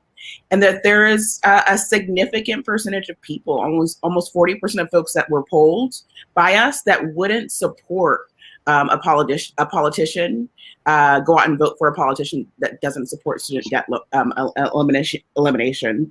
And so what we saw is that this issue is a racial justice issue. And that's the conversation that we're trying to have with the Biden administration right now. And see, this is where I would, I absolutely agree when you say it's a racial justice issue. But this is also why I have been using the phrase economic justice. I've been having these discussions on this show, talking about, I use the hashtag, where's our money? When I spoke in Cincinnati several years ago to a Black group there, they were talking about African Americans demanding more of the economic pie in Cincinnati. And so they had these shirts made that said, where's our money? And so I wore that on the air. And so I've been using that hashtag, and I've been talking about economic social justice. And the reason I've been using that, because folks are out here talking about criminal justice reform, critically important. Mass incarceration, critically important. Defund the police, critically important. But we also have to be extremely adamant when we talk specifically about Black folks and money, when it comes to stuff like student loan debt and the direct impact that it has, not just on someone owing money, but if you free up Black students from that, you now are putting them in a better position to be able to become homeowners, which now means they are able to now establish equity, now be able to own something, now be able to build generational wealth. Just one example, it frees up them from also having to even further extend starting families. I mean, there's so many things that are tied into that student loan debt that some folk, I believe, policymakers don't quite get. And I think that's exactly why we wanted to put out this survey. Biden sort of classifying this as an elite issue, an issue for elite people, it shows that he hasn't been well briefed on the impacts of student loan debt on the Black voters that put him into office and that delivered a majority for Democrats in Congress. What we saw in our poll is that Black people are deferring major life events and opportunities due to their debts. Student loan debt has prevented many Black people from saving for retirement, from buying a home, from starting their own business. from leaving jobs when they're facing discrimination. And so it has real connections to the disparities in terms of generational wealth, along with the minimum wage issue that was being discussed along with gender and racial pay disparities. All of these things are adding up into a concoction of things that keep Black people from taking our money that we deserve and being able to provide the lives that we want to provide for our families. Greg Carr, the reason I disagree with President Biden trying to make this elite argument is I also understand the difference between public schools and private schools. I'm a graduate of Texas A&M University, public institution. Students who went to Prairie View A&M University, public HBCU. Texas Southern University, public HBCU. Their tuition is different in Texas than Houston-Tillotson, private HBCU. That's right. Other private HBCUs. And let's just be real clear, okay? White folks are always going to be included in stuff. So if you got some white students and who are involved in this, okay, fine. But here's the other deal. All right, base that thing based upon on what how much your parents make. If you sit here and say your parents are making more $300,000 or $400,000 or more dollars, your child don't qualify for loan being wiped out. I mean, you can create things in this, but to sit here and say, well, that's going to impact elite institutions. Well, hell, if I use this standard, that can be applied to a student who goes to Howard. Of course. Well, I mean, this is a political issue. And I want to encourage everyone to read this excellent student debt elimination survey, because it covers much more than student debt, political landscape, opinion landscape. It's very important to look at this. Joe Biden is a politician. I don't know him and don't like him and don't dislike him. He's a politician, and we should use him as we should use all politicians. It was an absurd statement. And I agree with you, Sissy. Maybe he was underbriefed, or maybe he's just that stupid, or maybe he's just that clueless. But at the bottom line is this: the portfolio of the Secretary of Education enables that person to cancel federal student loans. They have that ability. He can do that with the stroke of a pen. I don't really care what Joe Biden thinks. It's time now to treat him as the opponent we must treat all politicians when they become obstacles. So we don't even need to get into a debate of trying to persuade him. We need to break his political back, and you need to cancel this debt. It's just that simple. When you have people, and we are, just the last thing I'll say, I have many colleagues, and I too went to a public HBCU, Tennessee State. That's my heart.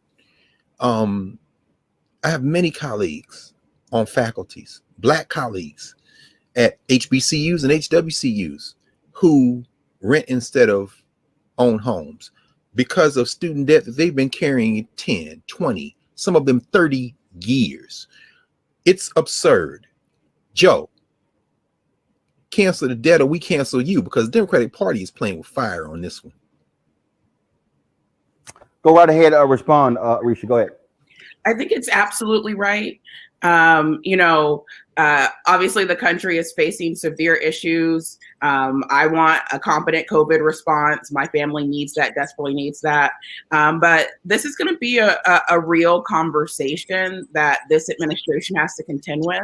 I think we've survived the last 4 years of a president that was willing to break all norms, do anything, issue a ton of executive orders. And I don't think the American public or Black people are here for a sort of approach that doesn't include Democrats using all of their existing powers to make sure that we can actually feel change from this administration. Erica, question for Arisha? Yeah, Arisha, so thank you all for that wonderful survey, 32 pages of really in-depth information, and you really did capture the Black community. So one of the questions that I had was around, you talked about, I think it was about 52 to 56% of Black folks have student loan debt going from 15 on up to 6 figures. When you look at eliminating that 50,000 of student debt held by Black people, what else do you see opening up? I know you named a laundry list of things, but in the immediate term of that being eliminated, what are some of the gains that can be expected, especially when you're thinking about 90% of Black women came out for Biden-Harris, 80% of Black men did as well? I think what we see is that Black people's pocketbooks will be affected. This is a monthly cost for people. And they have to pay this bill instead of doing a host of other things in their lives. So it would be huge relief for a number of Black families. And so, what I saw that in the survey was that there are so many dreams deferred, not just partially because of this pandemic, but also because of this student loan debt crisis that is consuming America and has disproportionate impacts on Black people. Reese. Yeah, actually, I have more of a comment than anything. I think President Biden ran on $10,000 student loan cancellation, debt cancellation, as well as free public education, free HBCU education. So I do think that it's interesting that the progressive wing of the party is really pushing this executive action through Biden, which he didn't make a promise for. Now, I'm all for advocacy. I'm all for pushing the envelope, but I think that the Congress should put their money where their mouth is and put a bill on the table and call his bluff. I think that's a pretty effective way of forcing his hand rather than trying to push executive action. Chuck Schumer is the majority leader. Put a bill on the floor, Chuck Schumer. Get rid of that filibuster if you want to get student debt passed. Same with the Congress people, the Congresswoman Ileana Omar, and things of that nature. So I do wonder what kind of campaign is there on the Congress people, the senators and the Congress and the representatives to actually push this forward rather than just on Joe Biden. Arish, you can speak to that, but also, does he actually have, y'all done the research, does President Joe Biden actually have the authority to cancel up to $50,000 in student loan debt via executive order? We believe that he has the authority to cancel debt by executive authority, and we believe that Congress should be taking action. All folks are responsible in this situation. We happen to be talking about this in the context of Biden because of his remarks at the town hall a few days ago. But Congress is responsible. Biden is responsible. We expect Democrats to take action. We believe that if they want to maintain a majority in 2022, we need to see aggressive, progressive action that Black voters can feel in their daily lives. And so that's the conversation that we're going to be having. We're not going to allow this to become a conversation about just elites from Harvard or Stanford, where I went, being the ones that are benefiting when we know the truth. All right, then. Arisha, where can people actually go to see the full report? You can find it at colorofchange.org. It's right there on our front page. And we look forward to folks continuing to take action and share these things and lift up this conversation, because this is something that we can win. We deserve to win in this administration. All right. Well, we surely appreciate the great work that Color Change does. Thank you so very much for joining us. Thank you. All right, folks. You know what time it is. No chocolate girls are allowed. I'm white. I got you, huh? Yeah, illegally selling water without a permit On my property. Whoa! Hey! You don't live here. I'm uncomfortable.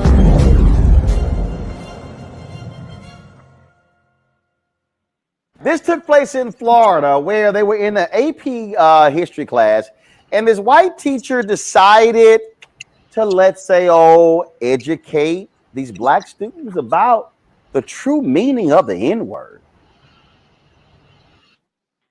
The white people do what? They would crack the slaves with the They wouldn't do that to slaves. How do you know? Were you there? Me?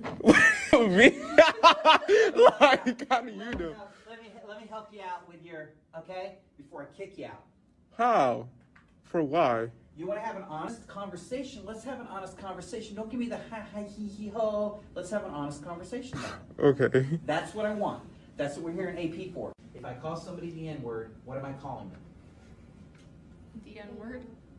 No. Huh? Ignorant? Yeah, ignorant. The N-word just means ignorant. It doesn't have any other meaning and any other vocabulary other than you are a stupid person. You are ignorant. You are not well read. You are not well educated. That's what it means. I laugh because on the Florida boy down here where we came up with the term Florida cracker.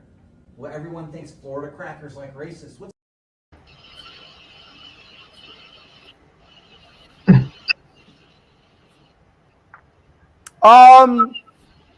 I'm sorry.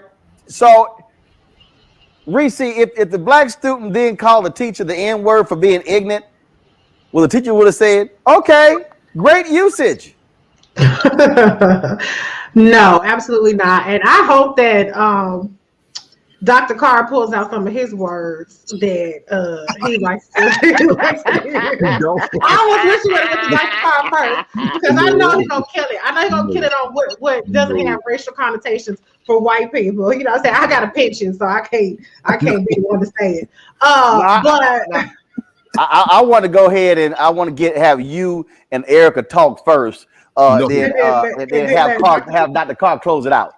Okay. Let me say this. You know, I think that you know, white people and their propaganda chat. It's so funny how he says if you want to have an honest conversation and then proceeds to lie. It's like a pathological just delusion that they have, and it's like, are you lying to yourself as well as to these students? Because it's clearly racist, and there's nothing that is benign about the N-word. And, you know, shout out to that student for calling out. And I think that there was some disciplinary action taken against that teacher. But this is the problem that we have in our education system, where we only have Black History Month. That's one time a month, where sometimes now in history, it completely leaves out the entire history of slavery and Reconstruction. And it starts practically after the Civil Rights Movement. And so our kids are indoctrinated with this white supremacist rewrite of the history. And at the end of the day, we all know good and damn well that if Black people were going around calling white people the N-word, they would not like that. It would not be okay.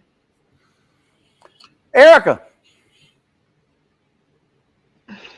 Well, I mean, you know, their master was impeached again, acquitted again of impeachment. You think that would be enough, but they just have to be able to say and explain away the N-word. And this is really the experience of Black children all across this land.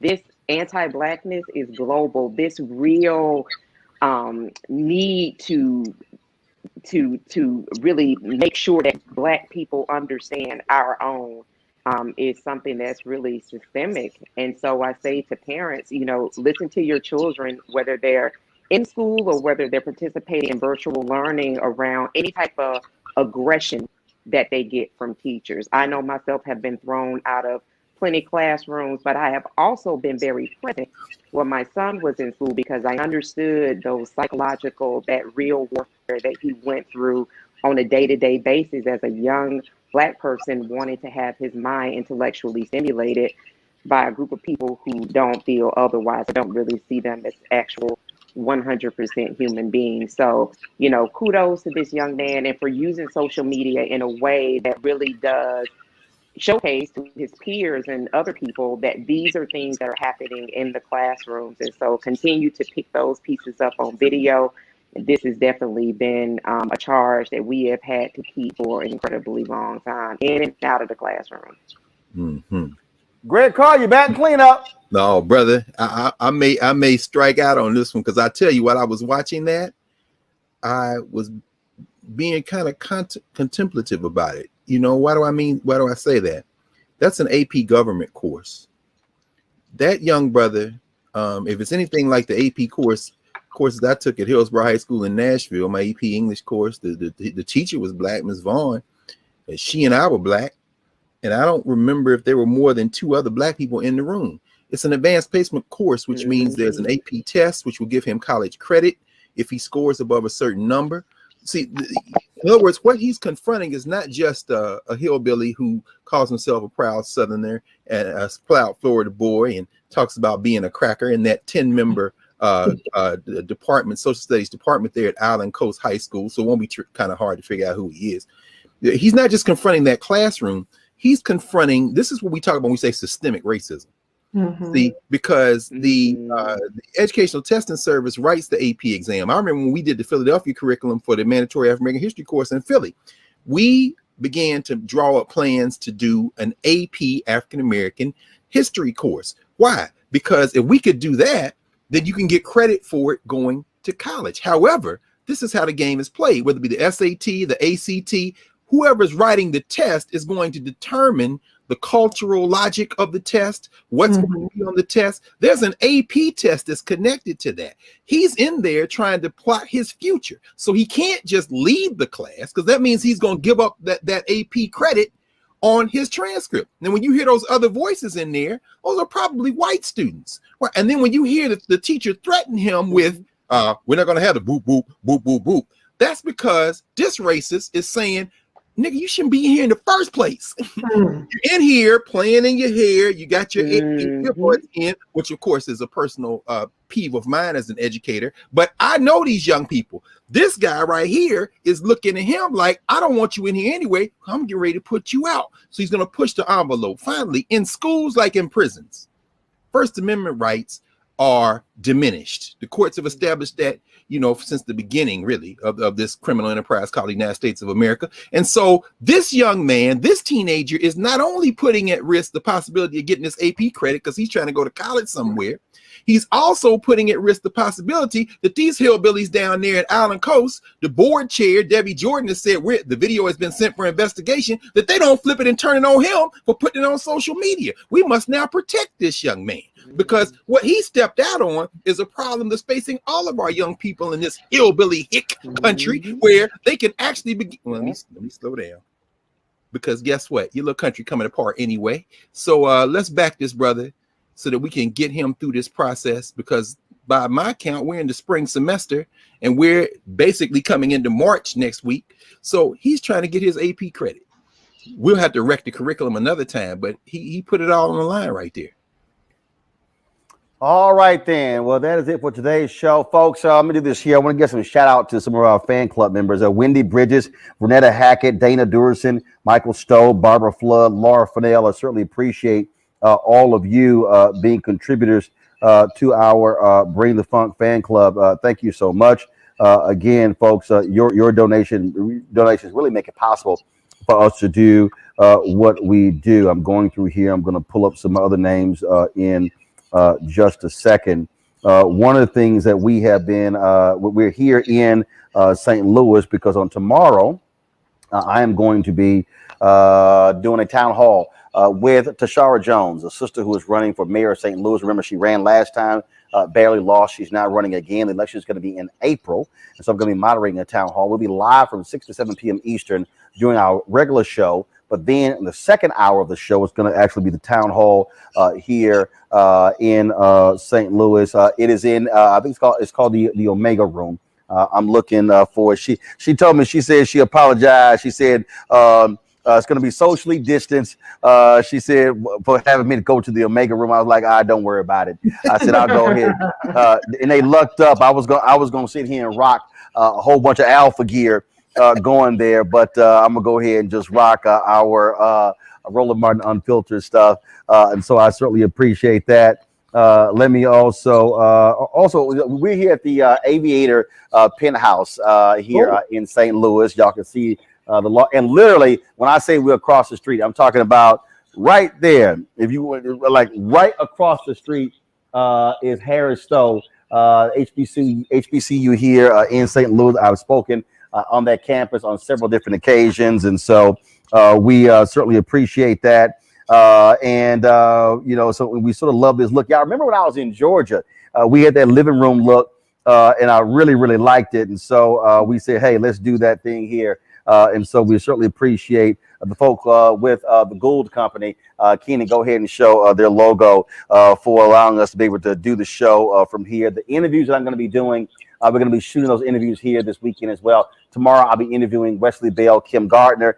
They're the county prosecutor, city prosecutor here in St. Louis. I'll be talking with Michael McMillan. He is the, of course, leader of the St. Louis area National Urban League, and also my man Tef Poe, rapper and activist. We'll be talking to him as well. We're sitting down with him for a series of 1 hour interviews that we're actually going to show later on Roland Martin Unfiltered. And so that's one of the reasons we are here. So we sort of maximize the time that we are here with all of our different interviews. And so that's what we're doing. Let me also shout out Darlene Ward, Sam Williamson Jr., Otis Townsend, Tanya McPherson, Jerry Cannell and Michelle Williams, Michelle Bird, Nat Farrell Enterprises, Guinevere Butler, Sydney and Shanda Scott, Curtis Thomas, Dorothy Bailey, Patricia Taylor, Julie Bass, Henry Shelby Jr., Donald Cronin, Ella and Keith Fleming, Deborah Triplett, Phyllis Coney, Natanya Brown, Jamison Toussaint, Shirley Williams, Eretta Lyons, Sherland Carrington, Otto Moore, Timothy Bishop, Yoruba Sadiq, Tyrone Miles, Wanda Vaughn,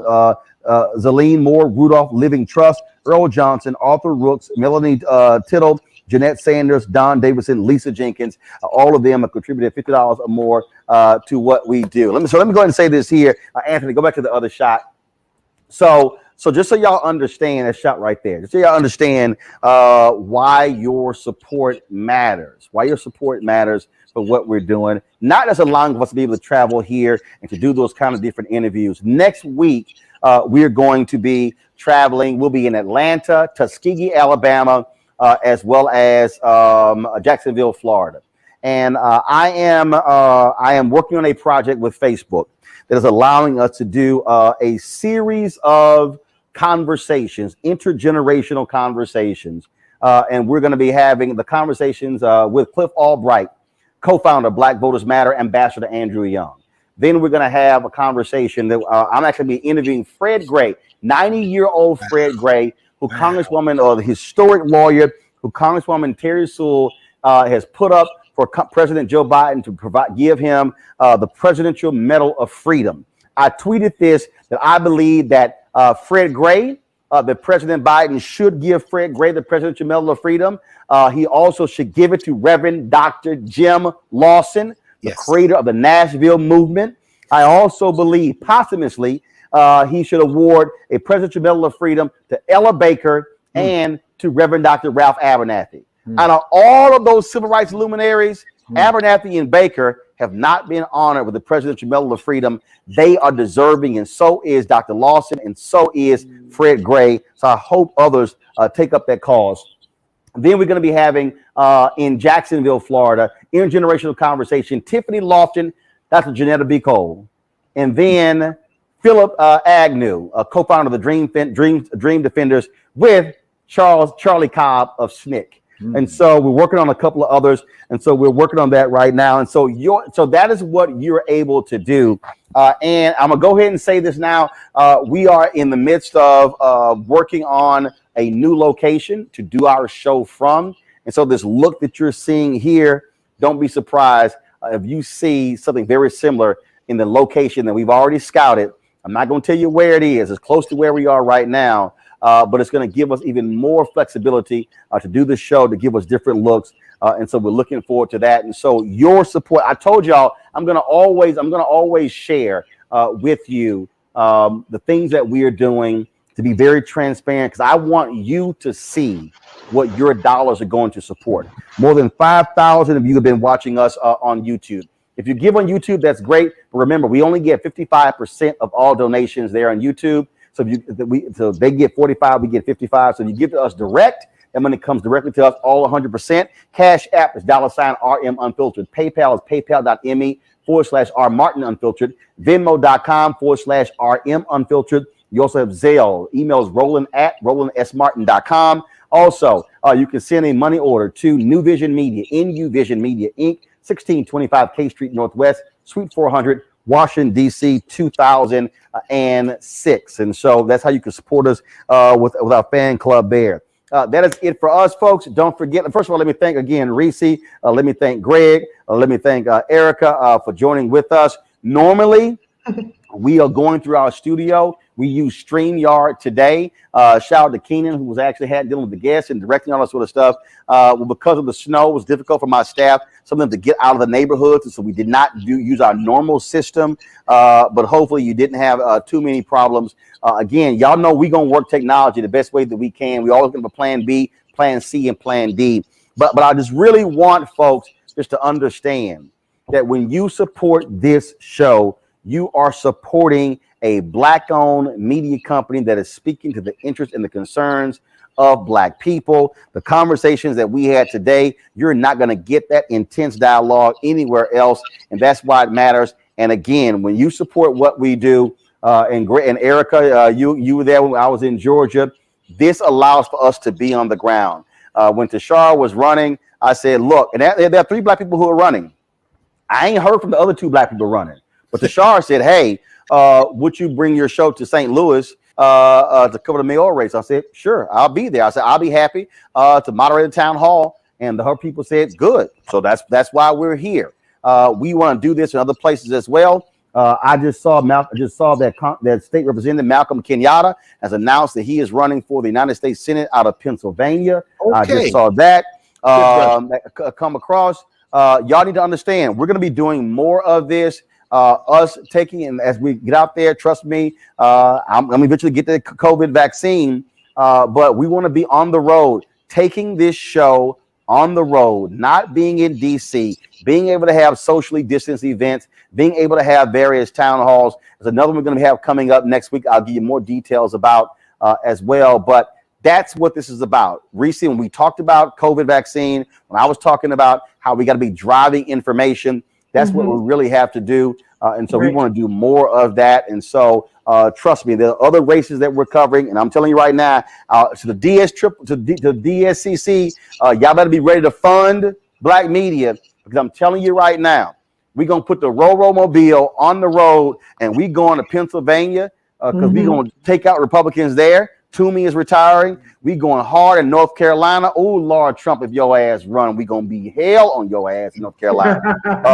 And I want to see who's Black running in North Carolina. Ron Johnson, we going after your behind in Wisconsin. We're going to be there. We want to be in Florida as well. We want to absolutely extend this. When you give, also allows for me to be able to hire more people. We're going after federal media contracts. We're going after ad agency contracts, because my vision is to be able to hire in the next 18 months 20 to 30 Black journalists. So it's not just me out here, multiple people out on the roads out here broadcasting these stories and being able to cover and live stream these rallies and events, because the future of Black America will not truly happen if we are asking white-owned mainstream media to tell our story. Right. They're not going to do it, even when they have Black faces who are anchors and producers. Come on. Let me just be real clear. I ain't got nothing against them. They are having to ask somebody, can we cover this? Here, Roland Martin Unfiltered, we don't ask nobody. In fact, actually, this is who we ask. It's a big ass mirror over there. That's who I ask. That's who I ask. Yes, sir. Me. I look at that. I look at that mirror. Matter of fact, let me explain y'all. This is how the conversation goes. Anthony, come on over here. Yeah, give me this right here. So I'm just going to show y'all. This is how the conversation goes right here. Okay, this is how the conversation goes right here. Okay, let me walk over here. I'm gonna stay on this couch. I say, Roland, I'm thinking we need to go cover this story. What you think? Roland, I think that's a damn good idea. So I think we need to call some people, some Black people who are production assistants, and say, I want y'all to help us. You know, Roland, I think that's what we should do. So let's go ahead and do that. Y'all see how that conversation goes? That's literally how it goes. See, that's a Black man looking in the mirror, talking to himself and making his own decisions. I ain't got to ask nobody. I ain't even got to ask my wife or my mama or my daddy, because they know how I roll. Y'all, that's what it means to be Black owned. We ain't got to ask nobody for permission. Yes, sir. And That's shout how out we to do you, it. Roland, because I saw somebody gave you a hard time when you were recruiting videographers and personnel, and they said, "Why aren't you posting that on Indeed?" And you said, "I'm my own platform." So people need to start recognizing the power of the Roland Martin platform. You ain't got to always go and ask the white folks to get the people that you need. You can ask your own people. Yeah, and let me tell you this. Y'all, somebody hopped on my Instagram like, well, it's more professional if you post it on this site. I'm like, man, go, I said, kiss my ass. I said, I got 3.5 million social media followers, and y'all know what my fans do? They sit that thing around, and even during the show, y'all, I was getting emails. I've been getting emails from Black people who are videographers, who are cinematographers, who are production assistants in Alabama, in Atlanta, in Jacksonville. A sister just sent me, y'all, who lives in Connecticut, who said, I'll travel. I now have Black people who are in New Jersey. I have been getting emails from people all around the country who say, I want to work, I want to help. And here's the other thing. When y'all give to support this show, I'm able to hire Black videographers, Black production assistants, Black lighting directors. That is the thing that we're talking about. And since I'm gonna go ahead and play this, because I just thought about, I'm glad you brought that up, Reese. Ava DuVernay posted this, and she was talking about again the power of when you are in control of something, you ain't got to ask. See, I ain't gonna send no press release out touting diversity. We're just gonna do it. Right. Yeah. See, if you want to, let me just go ahead and say, if you one of them Black people who say it's lonely at the top, that's because your trifling ass didn't bring nobody with you. See, this is about changing the game. This is about us using our power to redefine the industry, to redefine what's going on. There's no need for us to continue to have to say, well, you know, let's go, as Tyler Perry said, y'all can go fight at somebody else's table. I'm building not just my own table, we building our own house. That's what we're doing. Ava DuVernay dropped this today. It begins tomorrow. I want y'all to watch this. Check it out. We want to get to a point where conversations about inclusion and equity doesn't deserve a special panel or a special department, that it just is. That is our goal. We've been cultivating this for the past decade. We know that these productions can happen and the crew can look the way the world looks. It was deeply personal. There's no excuse anymore. Everybody should be a part of this business if they choose to. We went to the great Peter Roth and Warner Brothers immediately and said, this is something that we're working on, and what do you think about it? And he said, I think it's fantastic, and we're in. Every studio, every streaming company, everyone came together and said, let's do it. You've created a foundation for something that I hope outlasts all of us. We made this possible so that there's not a barrier between everyone being able to work in our industry. All right, so here's the deal. I ain't got Ava money, so we ain't made no cute little video on all the behind the scenes stuff. But I just want y'all to understand. Want y'all and let me just go ahead. And again, I'm about to be just for everybody. Again, it's 4,000 of y'all watching right now on YouTube. And see, y'all ain't gonna never accuse me of asking for money and you not knowing where the money going. That ain't how Roland roll. That's other people. That ain't what I do. Let me just help y'all out. We've hired a freelance producer to handle the project for next week. The brother who drove us around in Georgia, he's flying in Monday. He's going to drive the Mobile. We're going to load up with all of our gear. He's going to drive it to Atlanta. That's a brother who's getting paid for the whole week. Yes, it's going to cost probably about $5,000, but he's going to get paid. We've got crew people, videographers, and lighting people who are getting paid. We're sitting here also. I don't do cold food. I told Chalet, don't have no damn box lunches there. Roland do hot food. So what are we doing? In Atlanta, Tuskegee, and Jacksonville. I told her, go find me Black restaurants, Black caterers. Okay, we're gonna have still photographers on the scene taking pictures.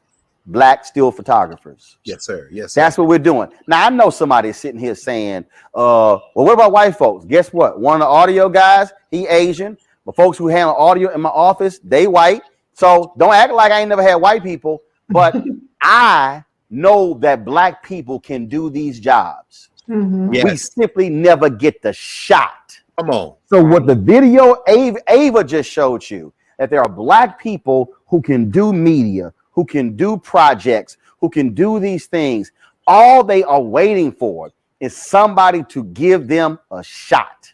And so I need y'all to understand, when I read your names and you gave $50 or $100, or one person gave $400, another person gave $1,000, that means that this allows for me to go out and hire other people and provide opportunities for them. And now they can build and grow from there. That's how you do the collective. People love talking about, man, that we black folk need to work together. That's how you do it. That's how you do it. Yes. Okay. It ain't hard. No. But Greg, folk just gotta be. Your heart and your mind has to be right, and you can't be selfish. You can't just say, I'm just gonna keep hiring the same people. No, our people have the ability to do it. That's exactly what my man Gordon Parks did when he did Shaft, when he did the Learning Tree. He had black folks doing the music, doing the camera. That's because he was in control of the hiring. That's the only way we can guarantee our future, is when black people use our power for good. That's right. That's right. That's right. I mean, Roland, when you saw, I mean, you're in a city. Walter Johnson just wrote a book about St. Louis called The Broken Heart of America, where he talks about the fact, among other things, that St. Louis is a great example of black folk who really worked hard in terms of trying to build independent institutions. Shout out to the Hornets, by the way, Harris Stowe, as you say, and maintain them. But what you're talking about, watching the Ava DuVernay piece, is very, very moving and very striking for me, because one of her heroes, one of her models, is Sankofa here in Washington, D.C. Holly Garima and Shrikiana Garima, the owners, independent filmmakers. He was a professor for many years, Holly, at Howard University, but they built that institution literally out of the money that black folk gave as they toured their film Sankofa almost 30 years ago. And they bought out theaters. People bought them out. They kept going, and they took that money and they sunk it in the institution. And that is a place where people come to convene. They learn. Holly has taught, Brad Young, who's an incredible cinematographer out there in Hollywood. He worked on the Star Wars movie, was nominated for an Academy Award. Ernest Dickerson is one of his students. He was Spike Lee's cinematographer for every movie up to Malcolm X, and then he went off and did his own thing. Arthur Jafa, so many others. And Ava DuVernay really holds the Grimas in high esteem. And so the only thing I'll say in terms of how that relates to what you're doing is that, there's a spectrum. So when Ava DuVernay says, I went to so-and-so at Warner Brothers, that's not what you're doing right now. So of course you don't have her money, because we are living in a moment when, with the deaths of Breonna Taylor and George Floyd and others, folks are saying, we can't continue in this society. What do we need to do in order to stay in charge, but also open up? So there's a conduit. On the other end, you've got the Garimas in a very important establishment that is black owned, that is independent. They're making film, they're doing this work, but they're on a smaller scale and very, very deliberate about their behavior. And then you're somewhere in between. Completely black owned, completely black subsidized. Ain't nobody giving you nothing. You ain't banging on nobody's door for nothing. Everything you do, you probably have earned much more than they will give in terms of grants and contracts and things like that. But there will never come a day when somebody says, yeah, we're going to have to yank that grant we gave you, Roland. No. Oh, no, baby. This is Black History Month. After 1933, when Roland, the spirit of Roland Martin, when Carter G. Woodson, when the little grants from Rockefeller and Phelps Stokes started drying up, Woodson turned to the black community, which he had always been part of, and intensified the fundraising. School children given $1 or $2, putting it on the Association for the Study of Negro Life and History. The Q saying, hey, man, we got you on this Negro History Week thing. We made you an honorary member. Let us step up and do more. The Black Church, including Shiloh, in the same block where his house is on 9th Street. Woodson said, if we fund it, if we do this ourselves, number one, no one will ever control what we write, what we say, as we put Black memory in the minds of our people. And number two, we will always make decisions in the best interest of the community, because the community has done this, and we can never sell out the community because they are indeed our foundation. And that's what you're doing, Roland. That's why a lot of Negroes out here shook, but that's okay. Let them shake. Well, trust me, the things that we got coming down the pipe, if they shook now, oh, if y'all shook now, your ass is gonna be trembling 6 months from now. But I'm gonna go ahead. Wait. I'm gonna let that one just marinate. Now, trust me, you're gonna be trembling in 6 months. Don't just let that one sit there and marinate. All right, y'all. I appreciate it. Thank you so very much. Great show. We will see y'all tomorrow right here in St. Louis. Roland Martin Unfiltered on the road. Y'all take care. Holla!